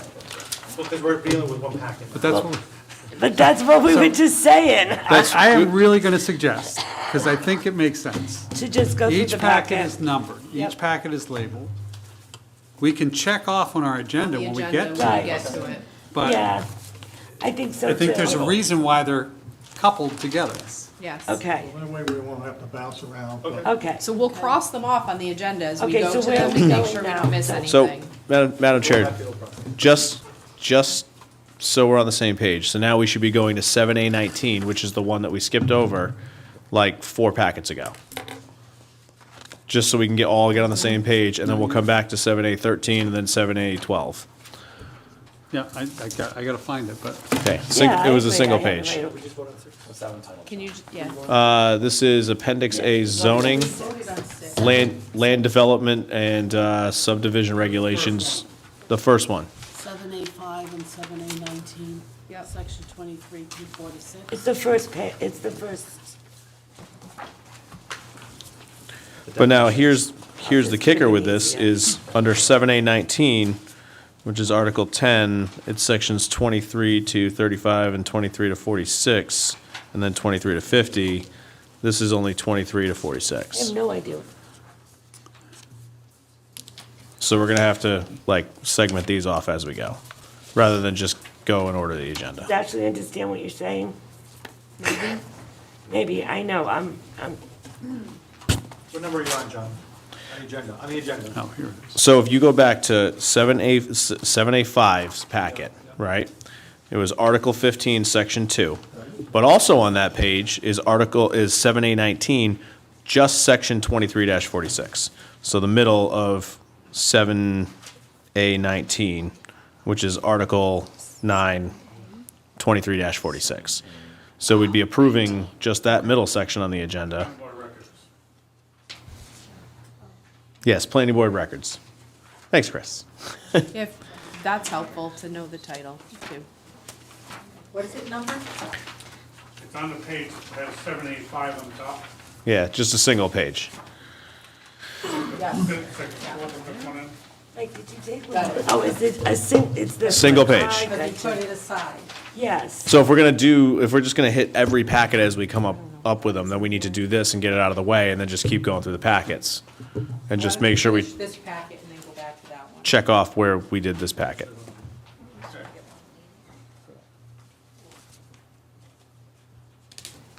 all right, so we're going to do this packet now. This one single page, One single page. Article 9, well, we've done the top part, procedure of the board. so Which we're is just doing the bottom part. 20, We're doing planning board records and proceedings, am I right? yes, Yes, correct. Yes. Okay, And then I can put that page off to the side and we're done with it. we're done with that. I don't know where that is in here. Where It's, is it on it, the agenda? It's where? No, I'm. 7A19, 7A19, but just section 23-46, not 2335 or 2350. 7A19, the middle. Quorum and middle voting number. amendments. The regulations. Oh, yeah, I thought you said, where is it on the agenda? Oh, And section 23-46. We're on 19. Yep. We're down to it. I got it. Pulling it up. Thank you. So we crossed something out and decision by the planning board. This is again, Oh, this is a vote. conform with state law, which was changed a This is- year ago. So right. this is So this is another item that we'll Subject to have to plan, put. right. subject to a planning board, subject to a favorable planning board recommendation, which they have to give because it's state law. So a quorum is 4? 4 of those present. No, a quorum is 4, correct? Based on above. Procedures of the board, Right. quorum is 4. We were four. Okay. So 3 members out of, how many planning board members do we have? 9. 9 could approve this because a quorum is 4.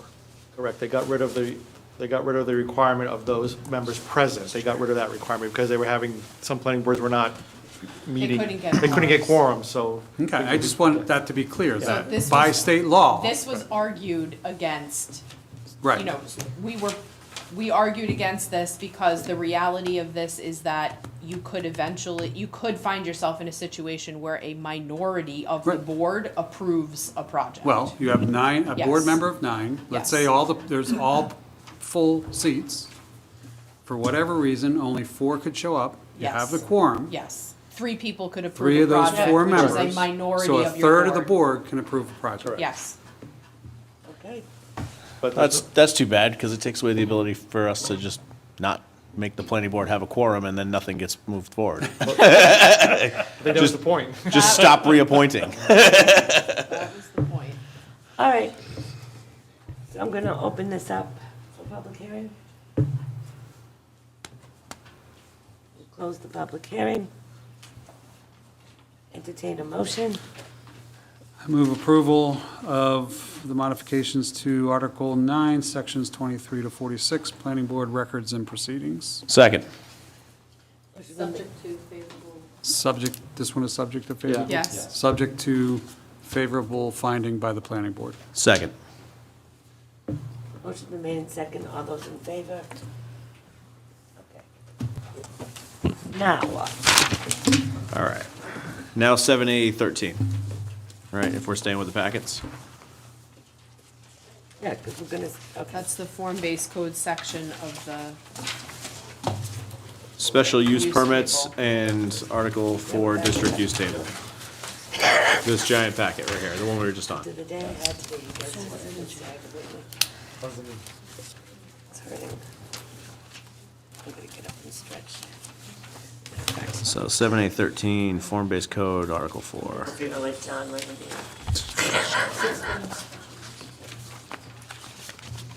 Page 6, oh, there's no page numbers. It's at the end of the doc, special use permit section. at the very end, it says doc X 16.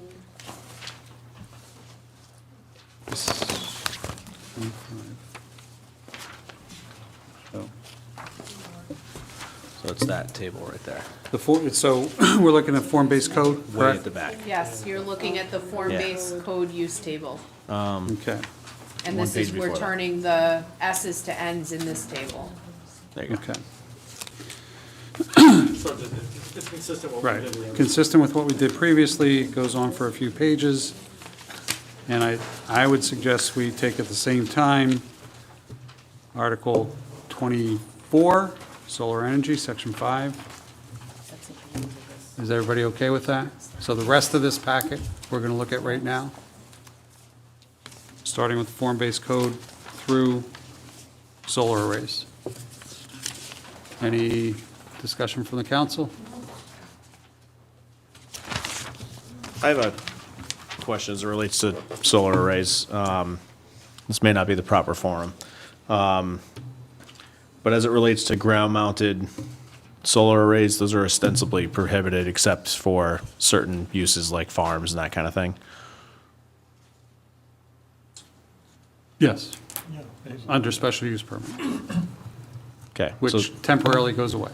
So special use permit goes away, so if I live in a already zone, I can't put a ground-mounted solar array up, period? Or I At need a this- special use permit which no longer exists? So now through, well, Temporarily. January 1. Temporarily. Through June 30th, it's not allowed. There's no special use permits. Between now and then, we have to decide what is a special use permit and what is not and where, right?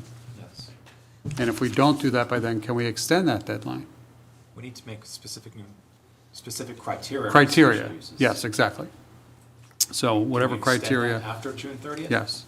We created that date. Right, that's not a statutory deadline, okay. No, the statutory deadline is Right, January. right, okay, but that's important, because we might have so many, Yes. I mean, we only have volunteers on the planning board. Well, I'll say that the provision sunsets, so in order to extend that deadline, you'd have to hold a public Right. hearing and change the provision in the ordinance. Right, To so- change the so the deadline, beginning of change the May- sunset. Beginning of May, we should say, we don't have enough time. Yes. We need to extend that. You should look Right. at it then, Okay. yes. So, any other discussion? Second question here, when we're talking about Article 4, district use regulations, TMS, PFD, and NB, what are those? Those are the form-based code That's the little pink districts. strip that goes on North. Got it, okay. Other Yeah, we're council- jumping around a bunch, so it's not like I'm reading straight No. through the zoning. Only on Main Road. Other council questions? You want it back? You want me to finish this one?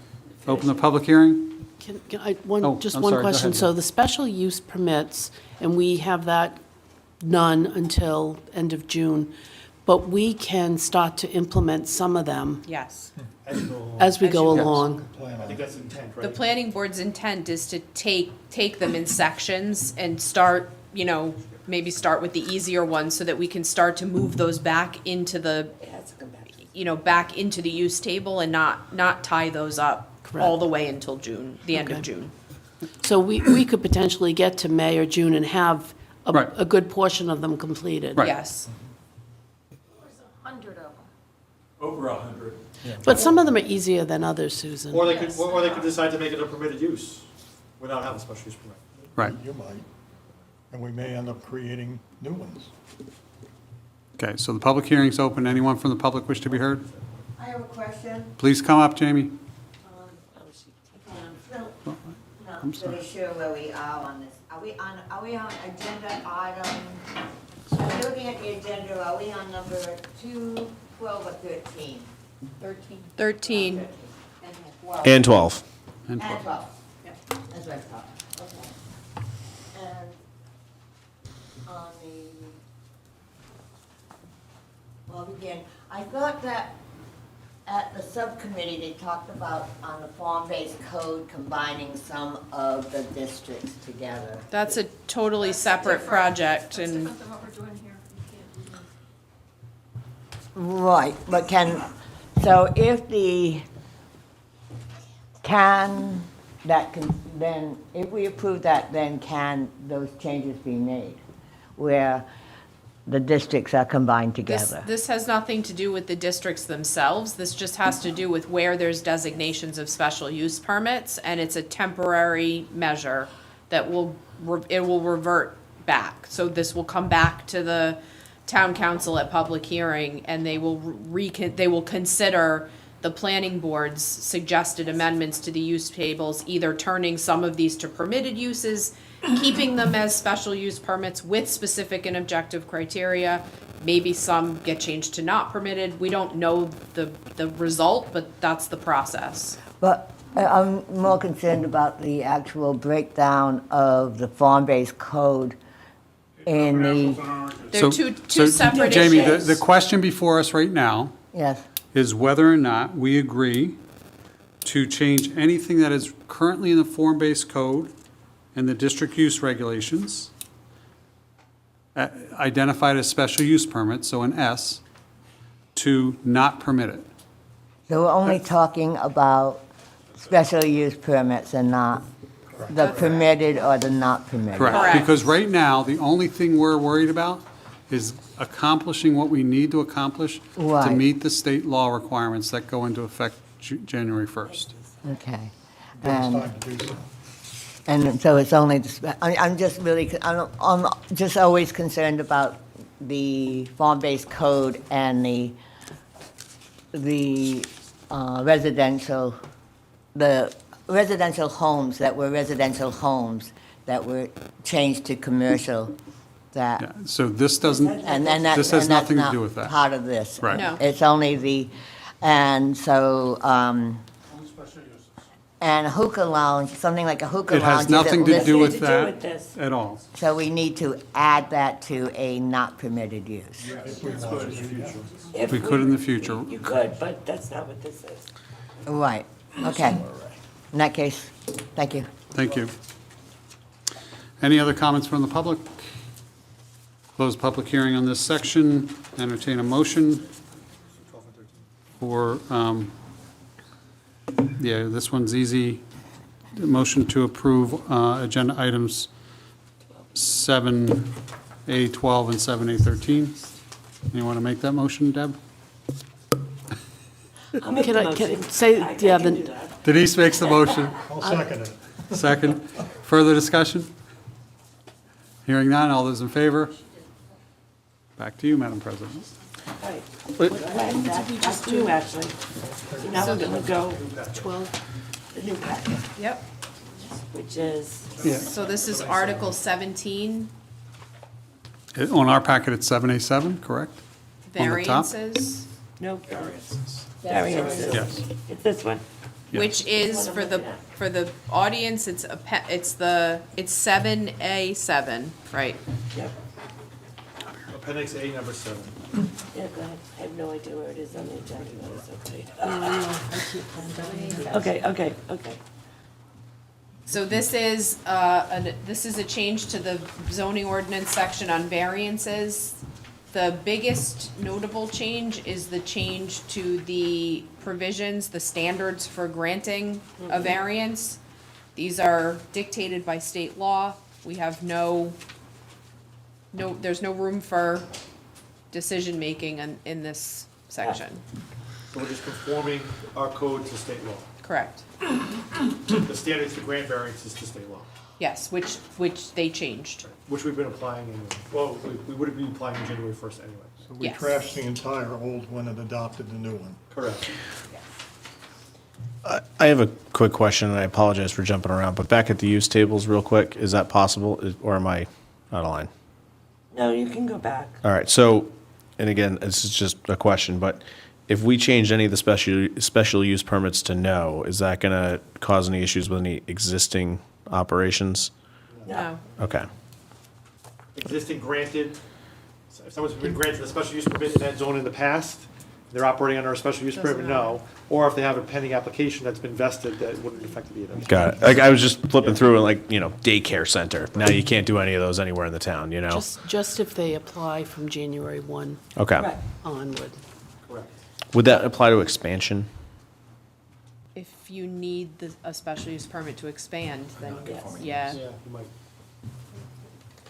We may want to revisit that sooner rather than later. That's why some of these uses, I think, from a policy perspective, really should be permitted as another way. Yeah. Well, it could That'll be be- that'll- a suggestion that the planning board gets on We certain ones right away. Yeah, because there's some of these that just, they jump out at me and I'm like, eh. But when you realize the amount of time that the state gave us to do this and the amount of time that the planning board spent in hearings and meetings and,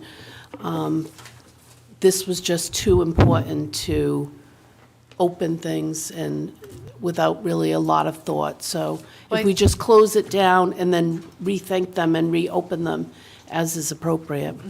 I mean, the planning board's intent is to move as quickly as they can with this, and the first pass through this will be to take out the special uses that are not necessary as special uses and turn those to permitted uses. The other, and I don't want to complicate this, but the other thing to consider is that a lot of these probably don't have to stay as special uses if we can develop performance standards for them instead of special uses, which means they have to meet certain criteria, and if they check all of those boxes, they don't have to go through a special use permit process, but it still gives the town control to make sure that they're meeting certain standards.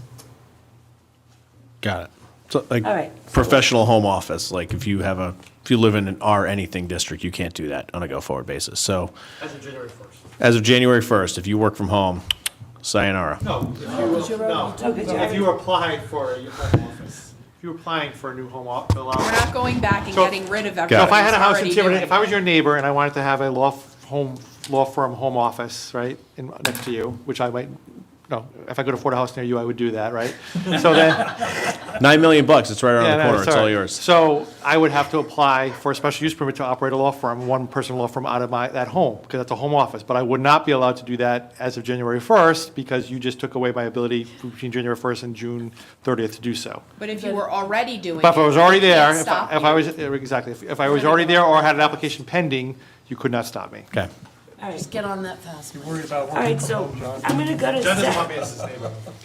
I'm gonna go You to can move the in anytime. car, and I'm gonna open the public hearing for this, Variances. variances.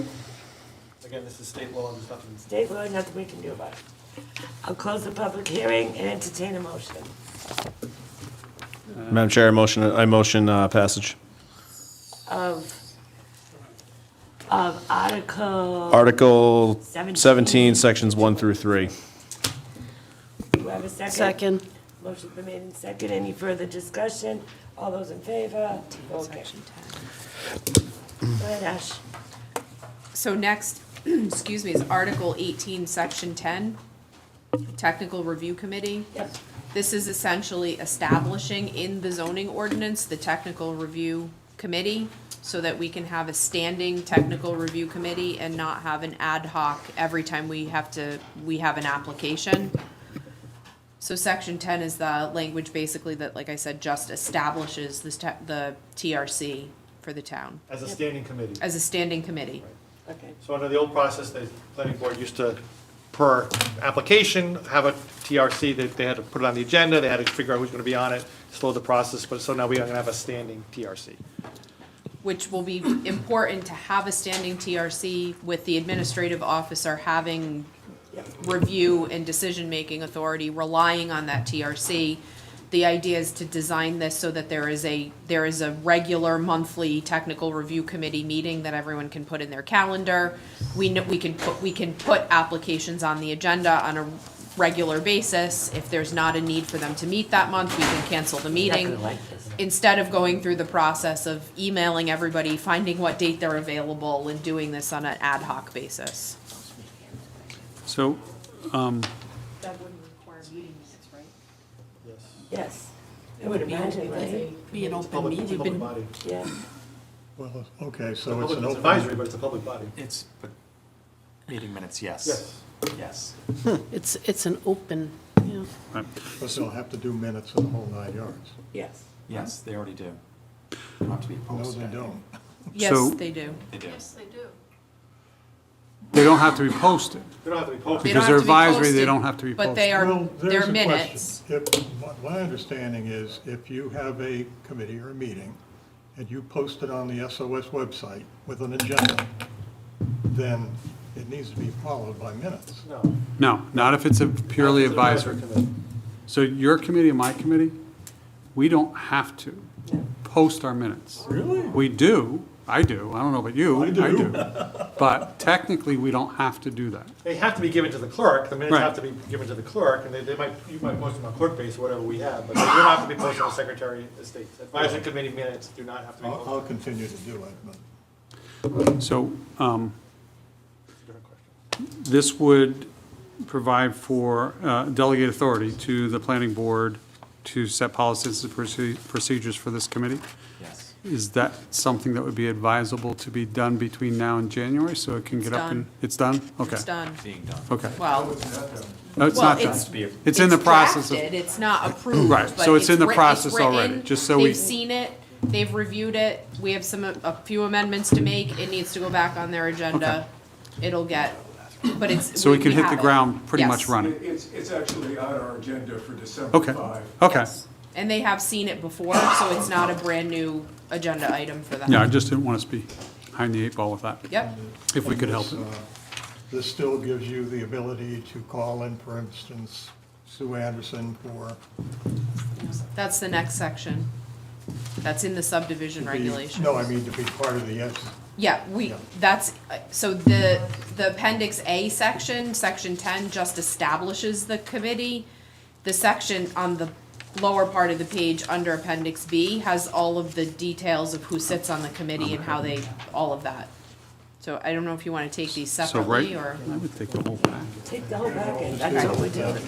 So Appendix B, Article 3, Section 23-7, is the section in the subdivision regulations that speaks to the membership of the technical review committee. You can see it says may include. We've got a list of technical staff and/or their designees or members of a commission. And then the administrative officer serves as the chair. And then we do have a provision that the administrative officer can pull in additional knowledge and expertise depending on the application before them. So the way this is there a set number of people first off? It has to be at least 3 in the state law, but this doesn't Okay. specify. Okay.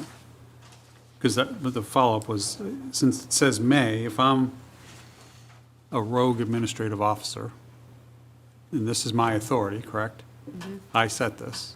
I set the members. Huh? Planning board sets the members? Yes. Oh, okay. Yes, it's the members of. Okay. Appointed by the planning board. Okay, never mind. But it's a standing committee, that's the difference. That's a- No, I get that. But I was going down a rabbit hole that I'm not going to go down. I know where you were going to. In full disclosure, the state law permits public members to also be appointed to the TRC now. So We that- discussed this. I'll say Awesome. that there's a lot of latitude in a technical review committee under the law. It's also not a requirement, but feeling like it's pretty important because what's falling on the administrative officer. The planning board already uses the technical review committee on an ad hoc basis pretty regularly. So it felt like the right thing to do to just establish them as a standing committee. And there was conversation about who sits. The law basically says anyone. We decide. Yep. So, oh, sorry, go ahead. So this is one where we could just say, nah, we don't want to do it. You could. Okay. Please don't. I'm not suggesting that. I just want to be clear. No, we're not going there. So Whose eyes were not. when Todd says that the law says that literally anybody could be on this thing, what we're doing here is establishing that it's, it could be the fire marshal or the fire marshal's designee. And so it's not like the technical review board could just be, hey, I drove by Joe Smith's house, good news. Joe, you're on the technical review board. No. Got it. Not the way this is written. Okay. But the fire marshal could be like, hey, Todd's my designee. I suppose. Okay. But this is more for, An inability to show up at a meeting or something. We don't want to not have fire at a meeting. Right. So if he can't be there, we want to I mean, you could make say sure like he the can chief or send the somebody lieutenant in or his somebody, place. yeah. Yes. and even though it's for all projects, it's generally this really for commercial projects more often than not. Doesn't necessarily, it's like, could be Large large residential, large residential, but you wouldn't have a technical review committee on a single family home or. No. Not likely. No. No, I mean, you could have a circumstance where it's a completely, like, two frontage lot subdivision. They meet all the standards. That may be a decision of the administrative officer that they don't need the technical review committee's help in the application, but it gives them the ability to ask for it whenever they need it. So in theory, if they really wanted to be sticklers about new development, they could drag the process out by having the technical review committee involved in everything that No. it could be applied. No. No?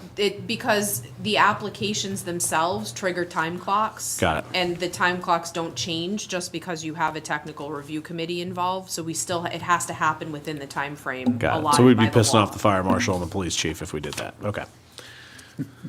All right. Well, no, because the clock saves the same. Well, yeah, I know, but I'm good. I hear that in my sleep some days. I'm going to open up the public hearing. I'll close the public hearing. Entertain a motion. Motion to approve Appendix A-Zoning, Article 18, Section 10, and Appendix B, Land Development Subdivision Regulations, Article 3, Section 23-7. Second. It's 7A 7A 15. and 7:15. Motion made and second. All those in favor? Okay.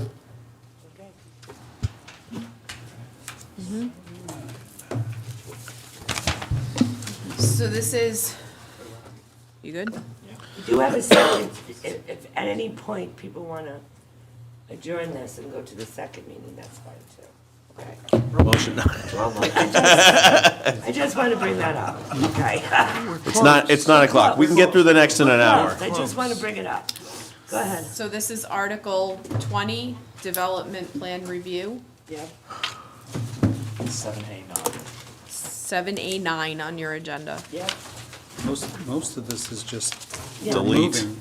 So what we've done here, by way of explanation, is just left in the sections that establish the development plan review, and all of the other pieces of this where we're talking about provisions and applicability and all of that stuff is getting deleted from the zoning ordinance. The reason it's getting deleted, one, is that the current development plan review format does not work well, so we're abandoning that. The other reason is the state law changed significantly as to what development plan review is and how it's used and what the process is for it. And we're trying to move anything that has to do with process before the planning board into the subdivision regulations where they have flexibility and the ability to waive items if they feel it's appropriate, whereas they, when you do that in the zoning ordinance, there's a separate process that has to happen, although now those are pulled together.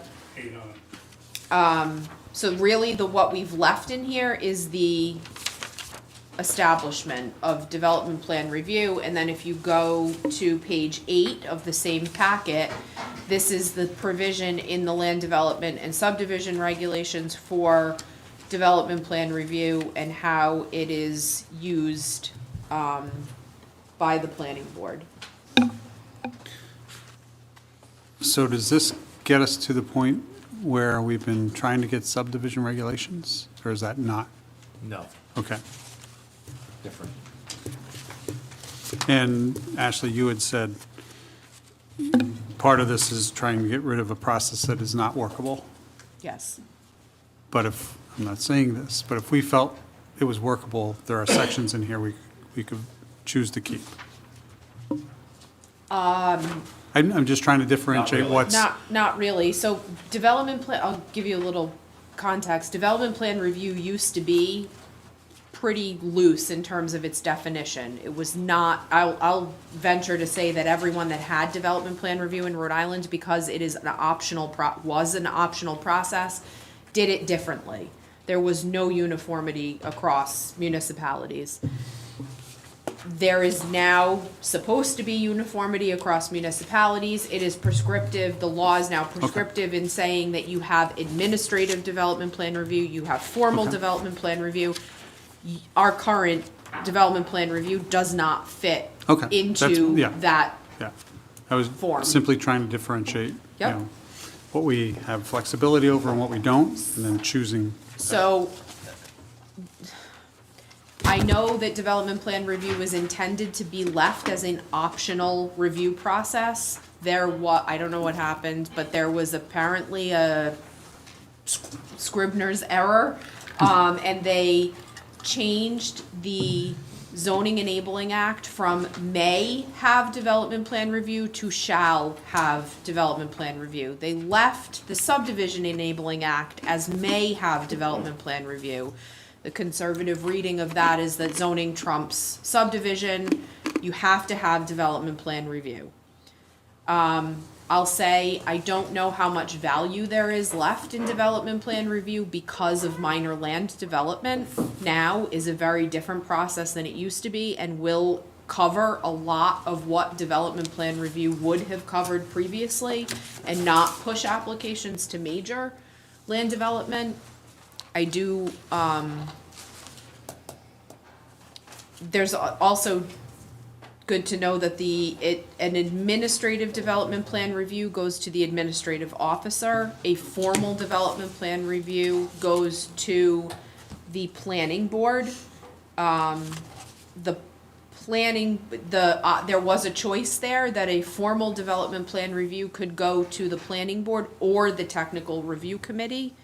I think the thinking here is that the decision-making should lie with the planning board when it can, and that we shouldn't be putting decision-making authority on a technical review committee that previously has always been advisory and has served an advisory function. So the decision was not to put formal development plan review before the technical review committee, but instead before the planning board. And is this, again, I might be overstepping a bit, but I'm looking at page 14, the design standards. It seems that at least some of these mirror or are close to what's in the form-based code around proximity to the street for parking being behind the buildings for new construction. My recollection is I actually took the design standards from the existing Development development. plan okay, review. okay. So what was struck in the zoning section that was a design requirement was moved over to Okay. the subdivision regulations.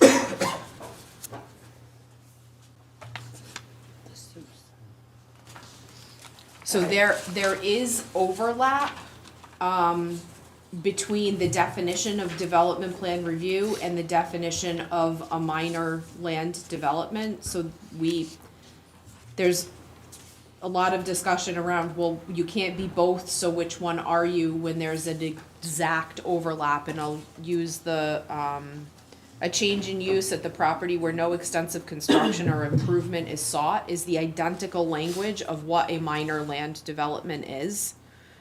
The way that the wording is written between the two of them, minor land development speaks to anything, the categories, the 7 categories that you saw under minor land development. The language there is any one of these is a minor land development project.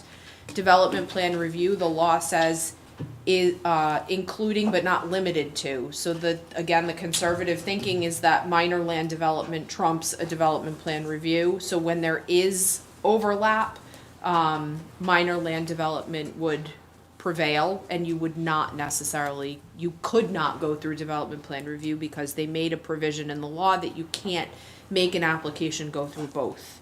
Okay. Any discussion from the council? I know, public hearing. Open the public hearing. Just one more thing. So because the language says including but not limited to, you're not required to keep you're not required to keep all of these as development plan review uses. You have choice. You don't have choice on minor land development. So on page 8, Yes. is that what you're looking at? Yes. Like, you don't have a historic district, so you don't necessarily have to keep that, because you don't have. We don't have a historic district zoning. No, I disagree. We do have I'm sorry, historic Ashley. districts, we do not have historic The district zoning. definition includes, It says including but not limited to. the definition of development plan review includes all of these. And that's why they're here. That's why they're listed there. But I would say, and we'll see this later on, classification of applications, the administrative officer shall advise the applicant which category of approval is required, whether it be development plan review, a land development project, or a subdivision.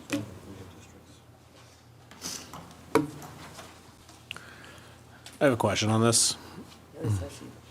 So as we get into some of the specifications, like, could we make these like super restrictive if we wanted to? Like, has to be clad in, Eastern white cedar shakes?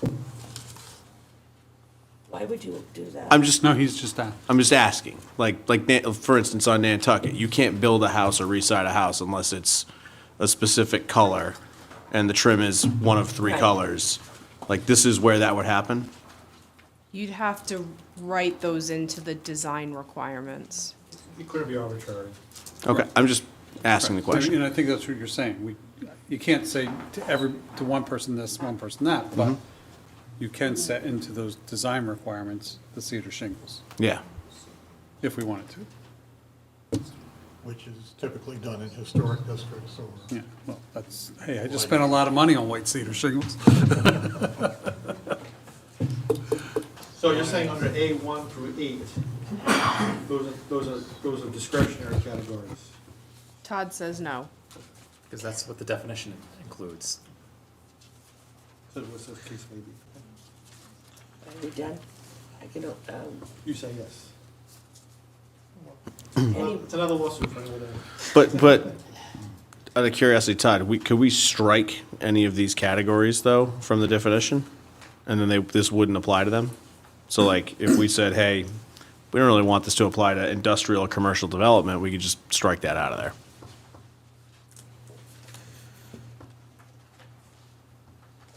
As to the industrial, commercial development, I don't see that in the definition. Are we on the same thing, 23-88? Yeah. yes, Do we know what bill it's referring to then? industrial commercial development. Yeah. This is 6061. 6061. Section A, number 1.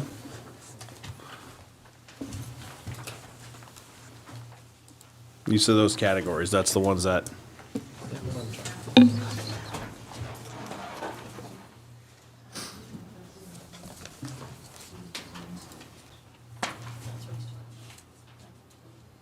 oh, it's right up on the screen.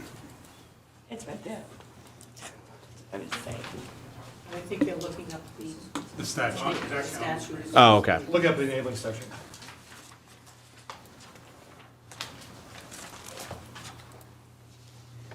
So 1 through 8 don't follow the definition.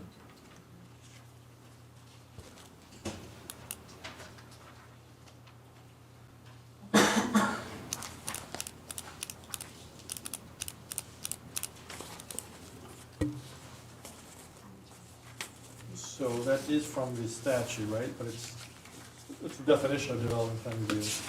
Yes, but the Page 3 of 50, yeah. the development plan review section is in there. It's 452350. The same bill?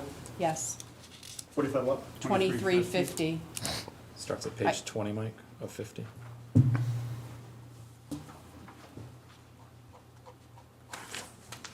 And? You must have nightmares about this at night. It just made me a little nauseous that I knew that. I was surprised.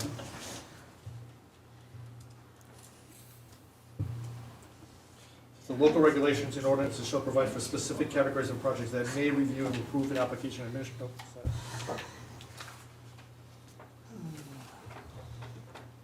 We still doing this? Well, it says under applicability here, the following categories shall be, Right. but only if you include them, right? So we could just cut some categories out of here and call it a I day. think this is probably gonna resolve itself. If there's one thing that I would put money on the General Assembly changing, it's the fact that they will change the shall back to a may in the Zoning Enabling Act, and that will make development plan review optional again, at which point I think there's a discussion to be had whether or not you keep it. But for now, But for now, we gotta keep it. yep. Or we can always change it later. Yeah. So I mean, I will say, in other communities, because of the way the language is wording, the discussion has been that you can basically pick and choose which of these you want a development plan review to apply to, and many municipalities are picking like a change of use of the property where no extensive construction of improvements is sought is an administrative development plan review application, and maybe an adaptive reuse project located in a commercial zone where no extensive exterior construction of improvements is sought is a formal development plan review application, and that's it. Because it's not clear what development plan review is supposed to be. They're just not, and because minor land development covers a majority of this anyway, they're not using it as much. So they're not including every category. Okay. But I will say that the 1 through 8 that's listed here doesn't match the definition. I'm not sure how that happened.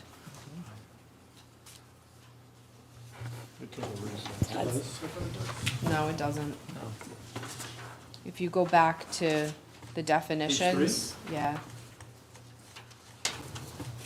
Some of them match, but some of them don't. And I'm not sure where 1 through 8 came from. Thin air. So what do you suggest? Well, I think they have to match the definition, and I think you have to go with whatever your solicitor makes a determination on whether or not you can pick and choose those items, or whether you have to include all of them. And there is language in there that says that unless it should be reviewed as a minor or major land development. So when there is overlap, I would say a minor land development would trump the list. So then, in the proposed ordinance, number 3 matches the definition, correct? Yes. You have the bill up, Bill, you have the bill up? Yeah, I have the bill up. Number 4 matches the definition. Number 5 matches. Number 5 matches, 6 6 matches, 7 matches, 7 8 matches, 1 and 2 do not match. Yep. I think those came from the existing DPR Ordinance. Maybe. ordinance. I know the residential development, which includes elderly housing facilities, is there. So, But we can't go beyond the state definition. It says including but not limited to. Okay. and by having those additionals, it gives us greater opportunity to more thoroughly review and determine any modifications or whether or not to approve the plan, correct? So I think number 1 is gonna be problematic because minor land development already covers commercial development up to 7,500 square feet, and anything over 7,500 square feet goes to major land development, which is a 4-step process before the planning board. I don't think you wanna necessarily automatically replace that with development plan review. Which is a less onerous process. Yes, significantly less. This is- Especially when you're going up in size of structure. But how would that apply to, like, a planned development park, though? Would that still always fall under major development? Once you go over the threshold of minor, you go to major. So if Okay. it's 6,500, then it's minor. If it's 7,800, it's major. That's 7,500 square feet is Okay. the trigger.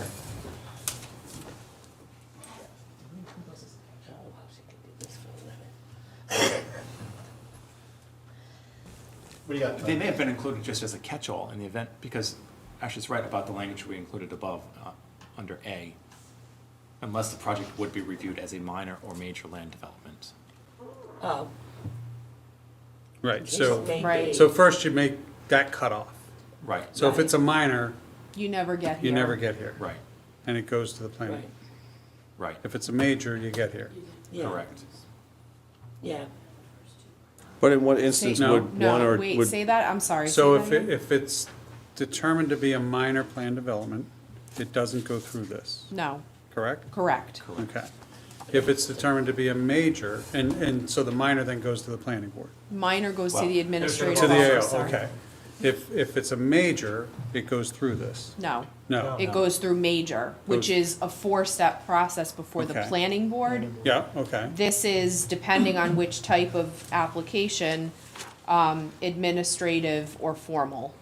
So we could cross out commercial development. So then what would this cover? And again, I don't sit through all It's the a, zoning no, it's a, planning No, meetings. that's why it's horrible. It's a good question, and the reason that it's confusing is because the language in the law is poorly written. There's overlap, there's questions whether or not you can pick and choose from the list. I mean, I had the bill drafter say that you can pick and choose from the list of minor land development. I'm like, that's not what it says. That may have been the intent, but that's not what it Yeah, says. I'm familiar with that process. And we have a problem right now with a case pending about one of the issues, whether it should have been major or DPW or gone through the major, that's been raised. an issue. Right, DPR or DPR, major. Yeah, that's an issue right now, because our own ordinances are confusing as It well. is. Our ordinance is very confusing now. So this cleans up our ordinance? Somewhat, Not in a really? good way. Okay. So, in what instance then would somebody actually go through this? It's either gonna be a minor or a major?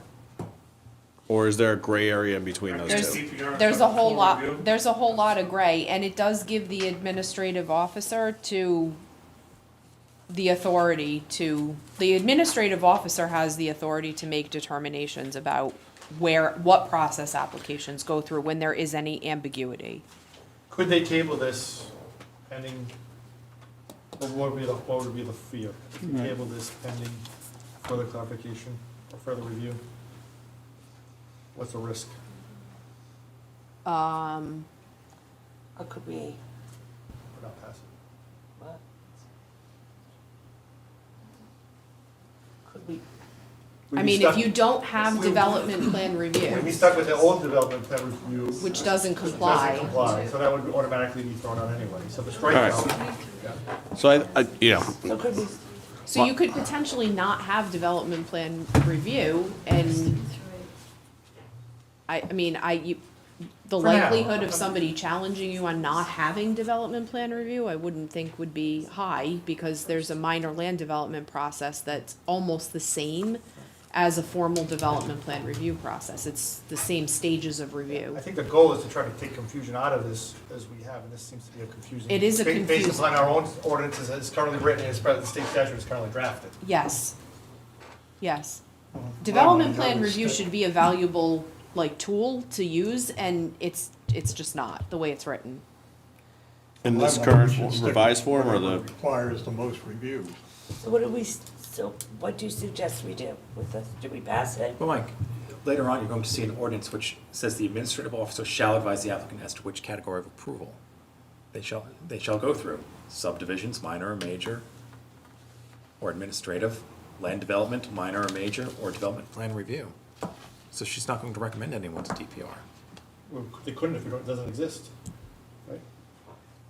If they strike this or they don't adopt it, then it doesn't exist. So that's Statute not- says it's not an shall. option. Except it says shall. And this particular AO might not, but a follow-on might. I think the state law will change. Hopefully it gets clarified. I don't know. Shall we pass it? I get I nervous guess, when I hear might. I guess, when you say if we should pass it, we can always revisit it. You can. Because I don't know what would happen we if you don't have it. If we don't, yeah. you just pick from one of the other categories. I still have the public hearing open. Right. So you didn't open it yet? Yes, I did. Oh, you did? Oh, I didn't Yeah, hear and you. then somebody interrupted Oh. me. I mean, there's a, Oh, that's right, that's right. Yeah, I did have it open. Well, we got Stu on Oh, there. Stu, So, development plan review is a very valuable tool, in my opinion.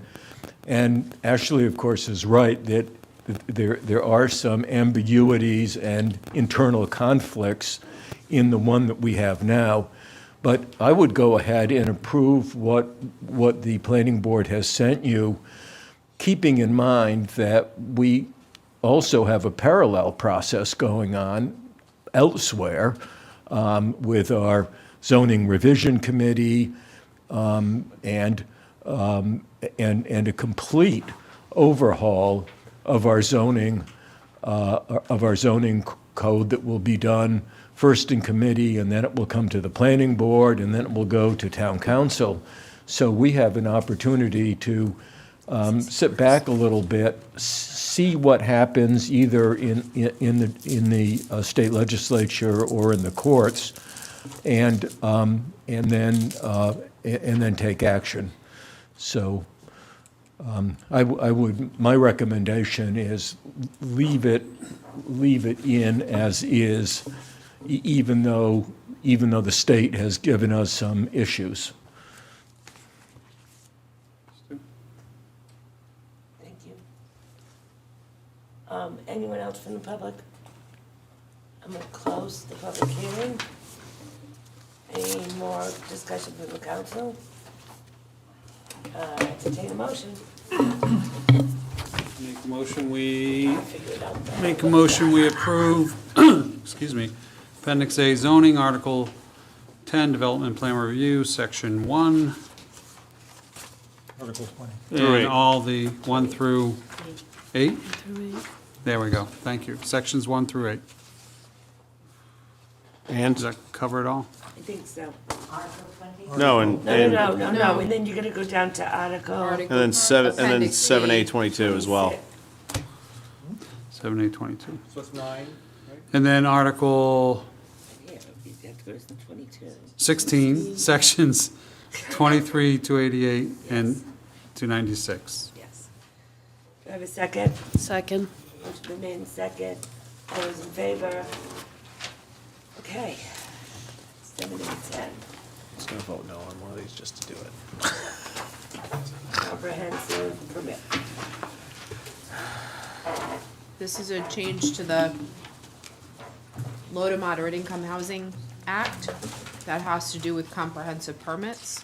There is no flexibility here. Okay. I'm liking that one. I'll open the public hearing. Yes. Want to talk about this one? There's no flexibility. But it relates to all zones, right? Yes, It's not going to be any, it's No wiggle room. open. It can be wherever it is. an application for a comprehensive permit does not have to comply with the zoning of the underlying district. Anywhere. So you put it, so you can put comprehensive Right. housing in industrial zone, residential zone, village commercial, And Tiverton the Four Corners, wherever you want. the law establishes the. Sorry, de- Royce, but I had to say that. So, you could pack in low to moderate income housing in an already zone with a massively high density based on this law. If you can get it permitted through, if you can get water and septic, Yeah. yes, or Okay. water and sewer. Still And the voting is- biggest change to the law is that the minimum density standards are now written into the legislation, where previously it was not. It was a negotiated discussion between the applicant and the town. Now there are sets depending on access to public water and sewer. There are dense, and within those sets of access to public water and sewer, depending on how much of the percentage of low to moderate income units you provide, you get compensatory density bonuses. So, just a comment, because I know this is required. I think this is, and I appreciate, because again, I do a lot of work around housing, the need for affordable housing. I think, however, this is short-sighted in several ways. One being, it does not recognize that balancing the needs of addressing climate change while also addressing affordable housing. So communities that have large areas of open space and agricultural land are important. So it also doesn't recognize the need for agricultural land to stay as it is. And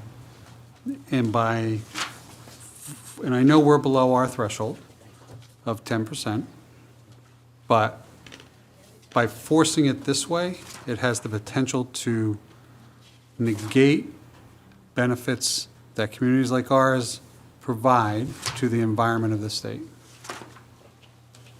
All right, someone to close the public hearing? We need to make one thing clear. You had essentially an inclusionary zoning section in your zoning. The state left it up to the towns whether they wanted to continue that. What they had proposed and the way they changed it was so awful that it was better for the town to just strike that entirely. So that provision starts on page 14 at section 10. It says affordable housing provisions. That is essentially what your version of inclusionary zoning was, and inclusionary zoning said that for every project over a certain size, you shall include a percentage of low to moderate income units as part of that project. And there was a provision that allowed you to grant a density bonus to do that. The idea behind it was that it's a mechanism that keeps you from sliding backwards once you've reached a certain percentage. So that as you have large subdivisions, portions of that subdivision are low to moderate income and continue to contribute to the 10% so that you don't move backwards. They changed the law and made it prescriptive. You used to be able to decide what your density bonus was. A lot of people did it in a stepped fashion. If you give this much in terms of units, you get this much in terms of a density bonus. They made it a straight 2-for-1, and they upped the required percentage to 25%.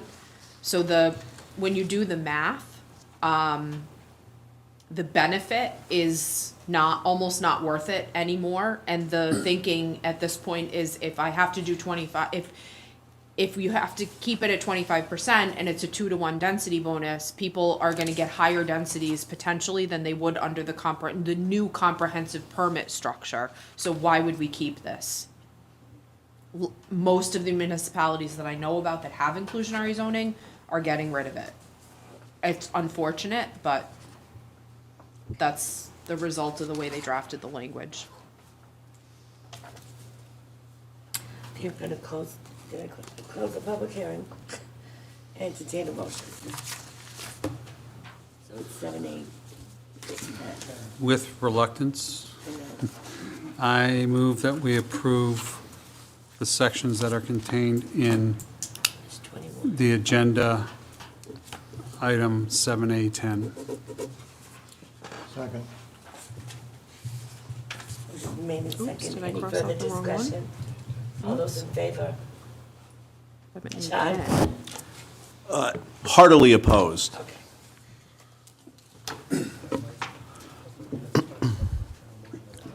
We should have voted this thing down and shoved it back up the state's butt. Let them sue us. 7A11 and 7A21.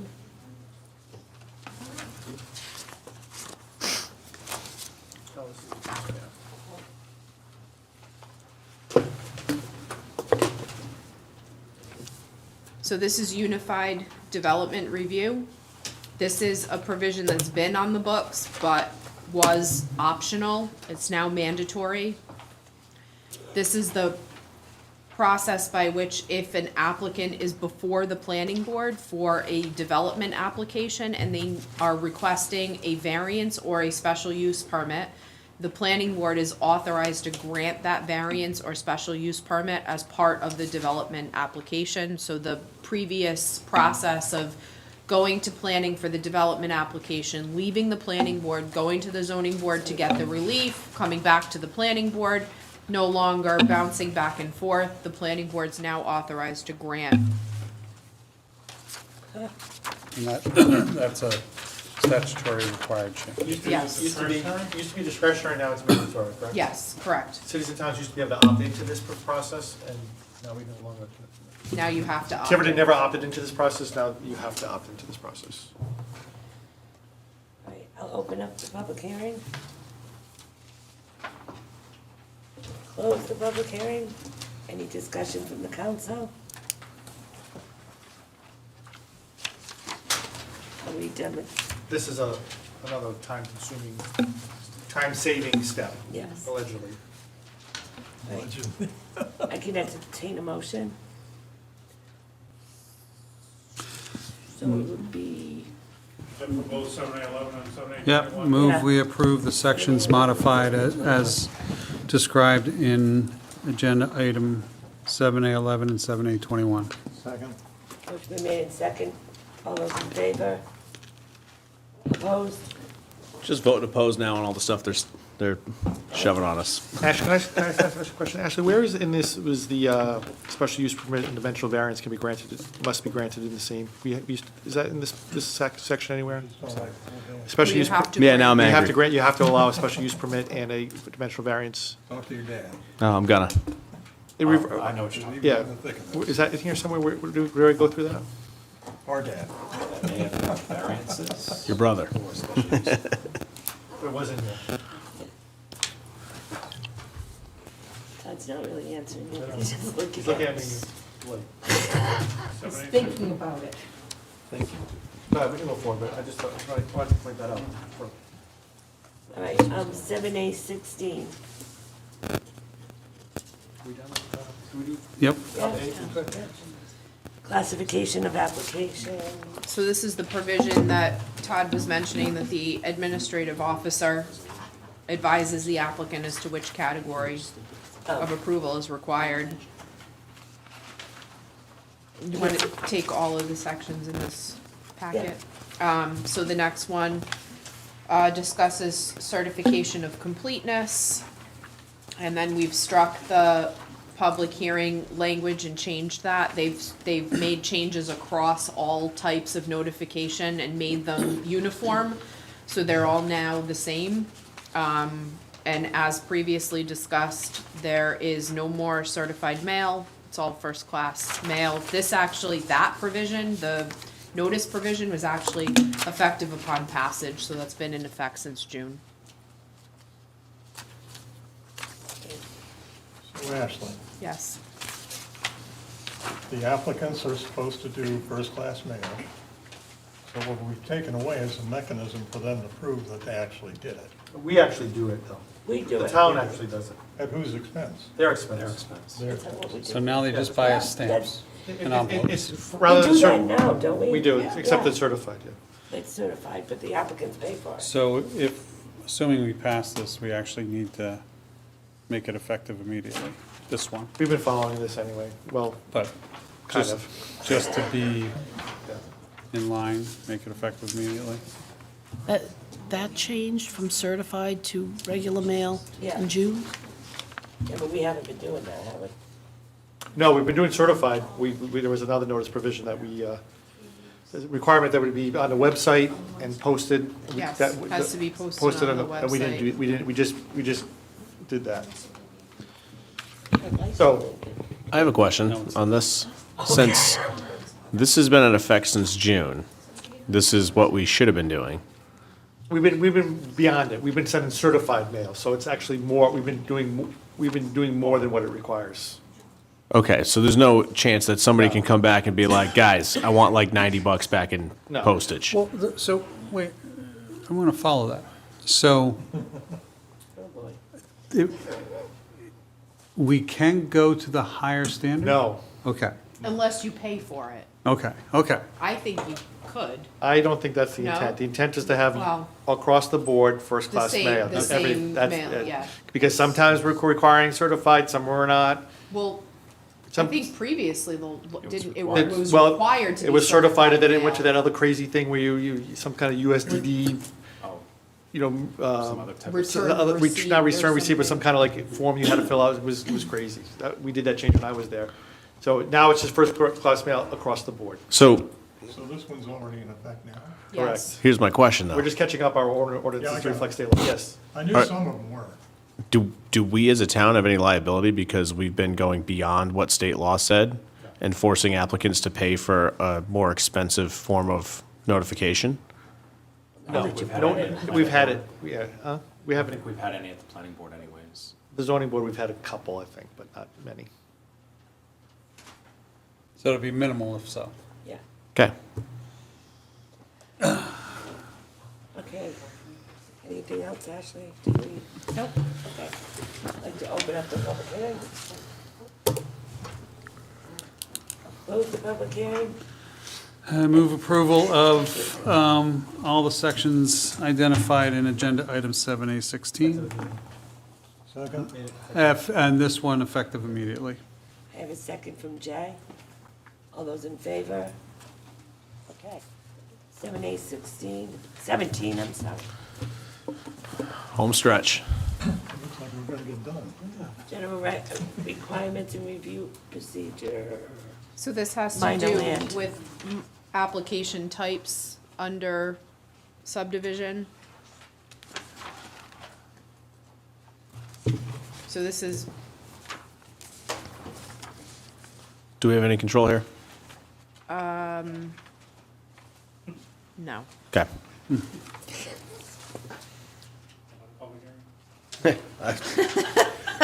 I'm waiting on the president. Open up the public hearing. And close the public hearing. Make a motion, we approve the sections identified under agenda item 7A17. Second. Motion made second, all those in favor? 7A18. This is just major land development. Yes. Is this mandatory? Yes. No, that was under comprehensive permits only. So this is mandatory? Yes. Okay. I'd like to open up the public hearing. Close the public hearing. Any discussion? Entertain a motion. Make a motion, we approve the sections as identified in agenda item 7A18. Second. Motion's been made in second. Any further discussion? All those in favor? 7A19. Did we already do it? No. No, so this, I have a comment on this one. This is section 23. Yeah, this is 2350, 2335. Go ahead, Mike, what is your comment? So one of the, so if you look at the definition of minor changes, so these are things that can be changed by the administrative officer. If they're categorized as a minor change, our current regulations did not have a definition of what a minor change was. And if you go to 6, modifications which were required by outside permitting agencies such as, but not limited to, State Department of Environmental Management, the Coastal Resources Management Council, and the State Department of Transportation. I know it says not limited to, but just to be clear, because we lost a case on this, I'd like to add also there the Rhode Island Department of Environmental Management. I mean, It's in here. oh, it was on there, I'm sorry, I didn't see that, okay, Okay, sorry. it's okay. Sorry. Get tired. How about Department of Health? About what? I don't think the Department of Health would be permitting would they permit on what? They wouldn't do land. Their quality permit, yeah. There we go. Don't water quality too, right? Pardon? Water quality? Yes, they No, do. well, no, I thought, Public wells. Yeah, yeah. so if there's any. change, Capitalized, we you should said, include it. Sue? No, so it's tradition and I think it's to make it easier for the typists to not capitalize state agencies or, so if you look at state law, it's going to do the same thing. It's because it just makes it easier because they have so many of those to put in. So there's nothing we can change in here? This is discretionary. Oh, this is discretionary? Strike it all. You have to have. You have to You have have to have a something. definition, we didn't have a definition You have to before. have a modification process. There was no distinction between minor and major modifications, and minors are done before the administrative officer, majors go back to the planning board, and so there has always been this question of like, is it not? What, I need some guidance for that. The only question that I have is that it's under changes to recorded plans and plats, and this is supposed to be really at any stage of review.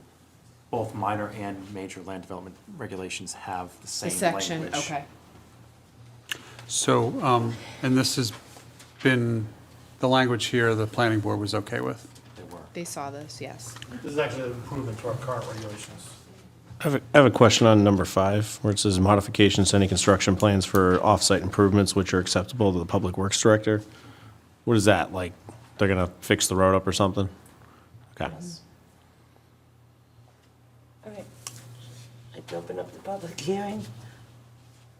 I'll close the public hearing. Any further questions from the council? Entertain a motion. Make a motion to approve the amendment to Appendix B, Land Development Subdivision Regulations, Article 9, General Procedures, Section 23 through 50, and Section 23 to 35. Second. I have a motion and a second. Any further discussion? All those in favor? Second 7, to 8, last. 20. Yep, yep. Yeah, but let's do 7, 8, 20. We will. I don't want to sit there. 7/8/20. Think it's easy, huh? I don't know what's moving for, I usually sit next to you. 7/8/20. Ashley? This This is is, the last one now, honey. this is appeals. The state law has changed the appeal process for applications for the planning board. We've struck your section and just replaced it with the state law requirements. There's two components to this.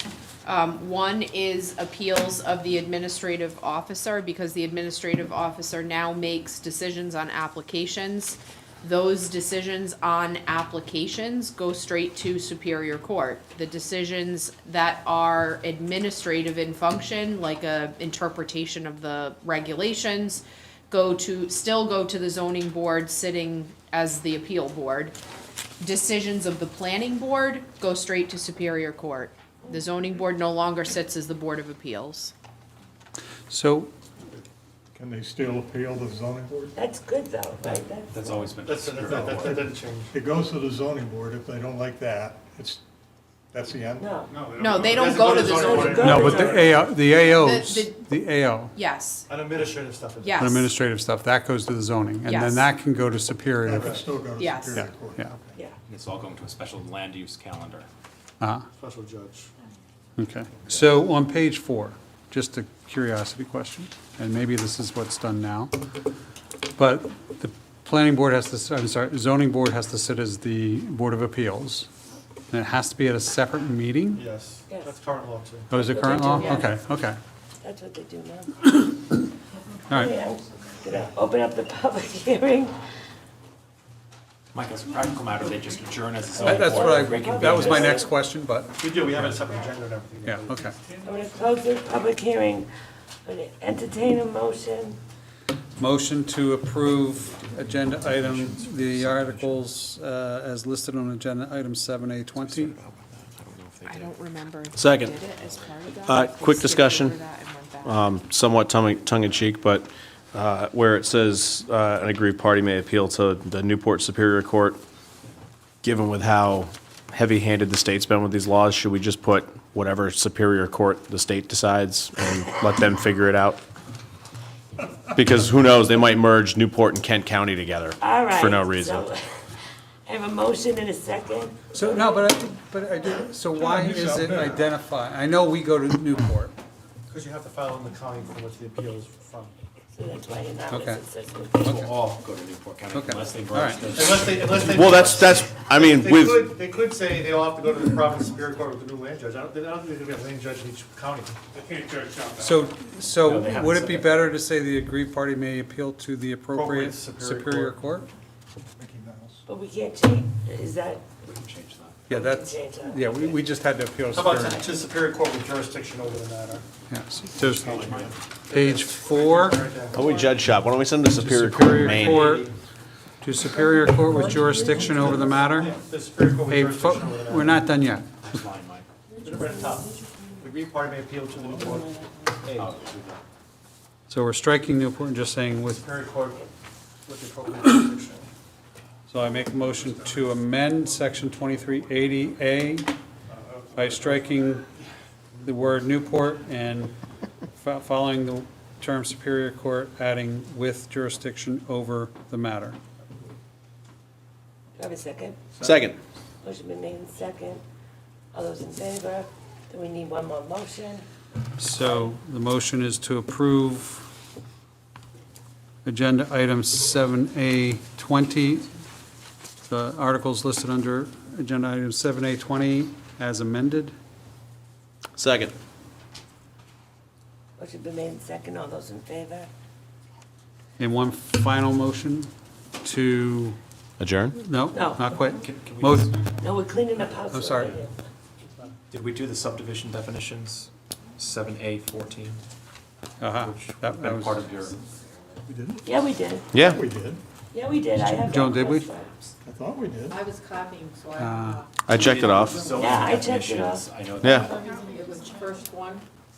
I know we did 7A1, Correct. And 7A14. Yeah, we did 7A14 after, yeah. You have that, Jeannie? Sorry, I have a check mark. Does anyone have a check mark on it? I did too. I actually I got circled lost. it because, Jeannie had a question and said, which did we approve? And I was like, these two. Yeah. I don't have 7A14 checked. Can we just do it again to make sure? No. I've got sections 2 and then section 23-46. 2 motions from the first All right, so. Mike did, I believe it was, Mike made the motion on both of these at the same time. This one, I think, is one that we bounce back and forth on. That's why I think we missed this one. Let's just So- do it out of an abundance of So make a motion to approve agenda item 7A14, second. Motion been No, no, made. is it? right? Yes, I'm sorry, yes. Motion been made and second. All those in favor? Okay, then we need one Opposed out more, of spite. one more motion. Motion, move that all the matters before us, other than those that were made immediately effective, are effective as of January 1, 2024. Second. And To allow the solicitor and the planner to make non-substantive grammatical and/or numbering changes. so move. Second. Motion been made, second, all those in favor? Before we do adjournment, I'd like to thank the planning board reviewing this and sending the recommendations. And I'd also like to give a big thank you to Ashley and Todd, because this, we know how hard this was. And thank you. Your committee will thank you. Madam President. Motion to adjourn. Do I have a second? Second. All those in favor? Thank you. I was saying, your committee looked at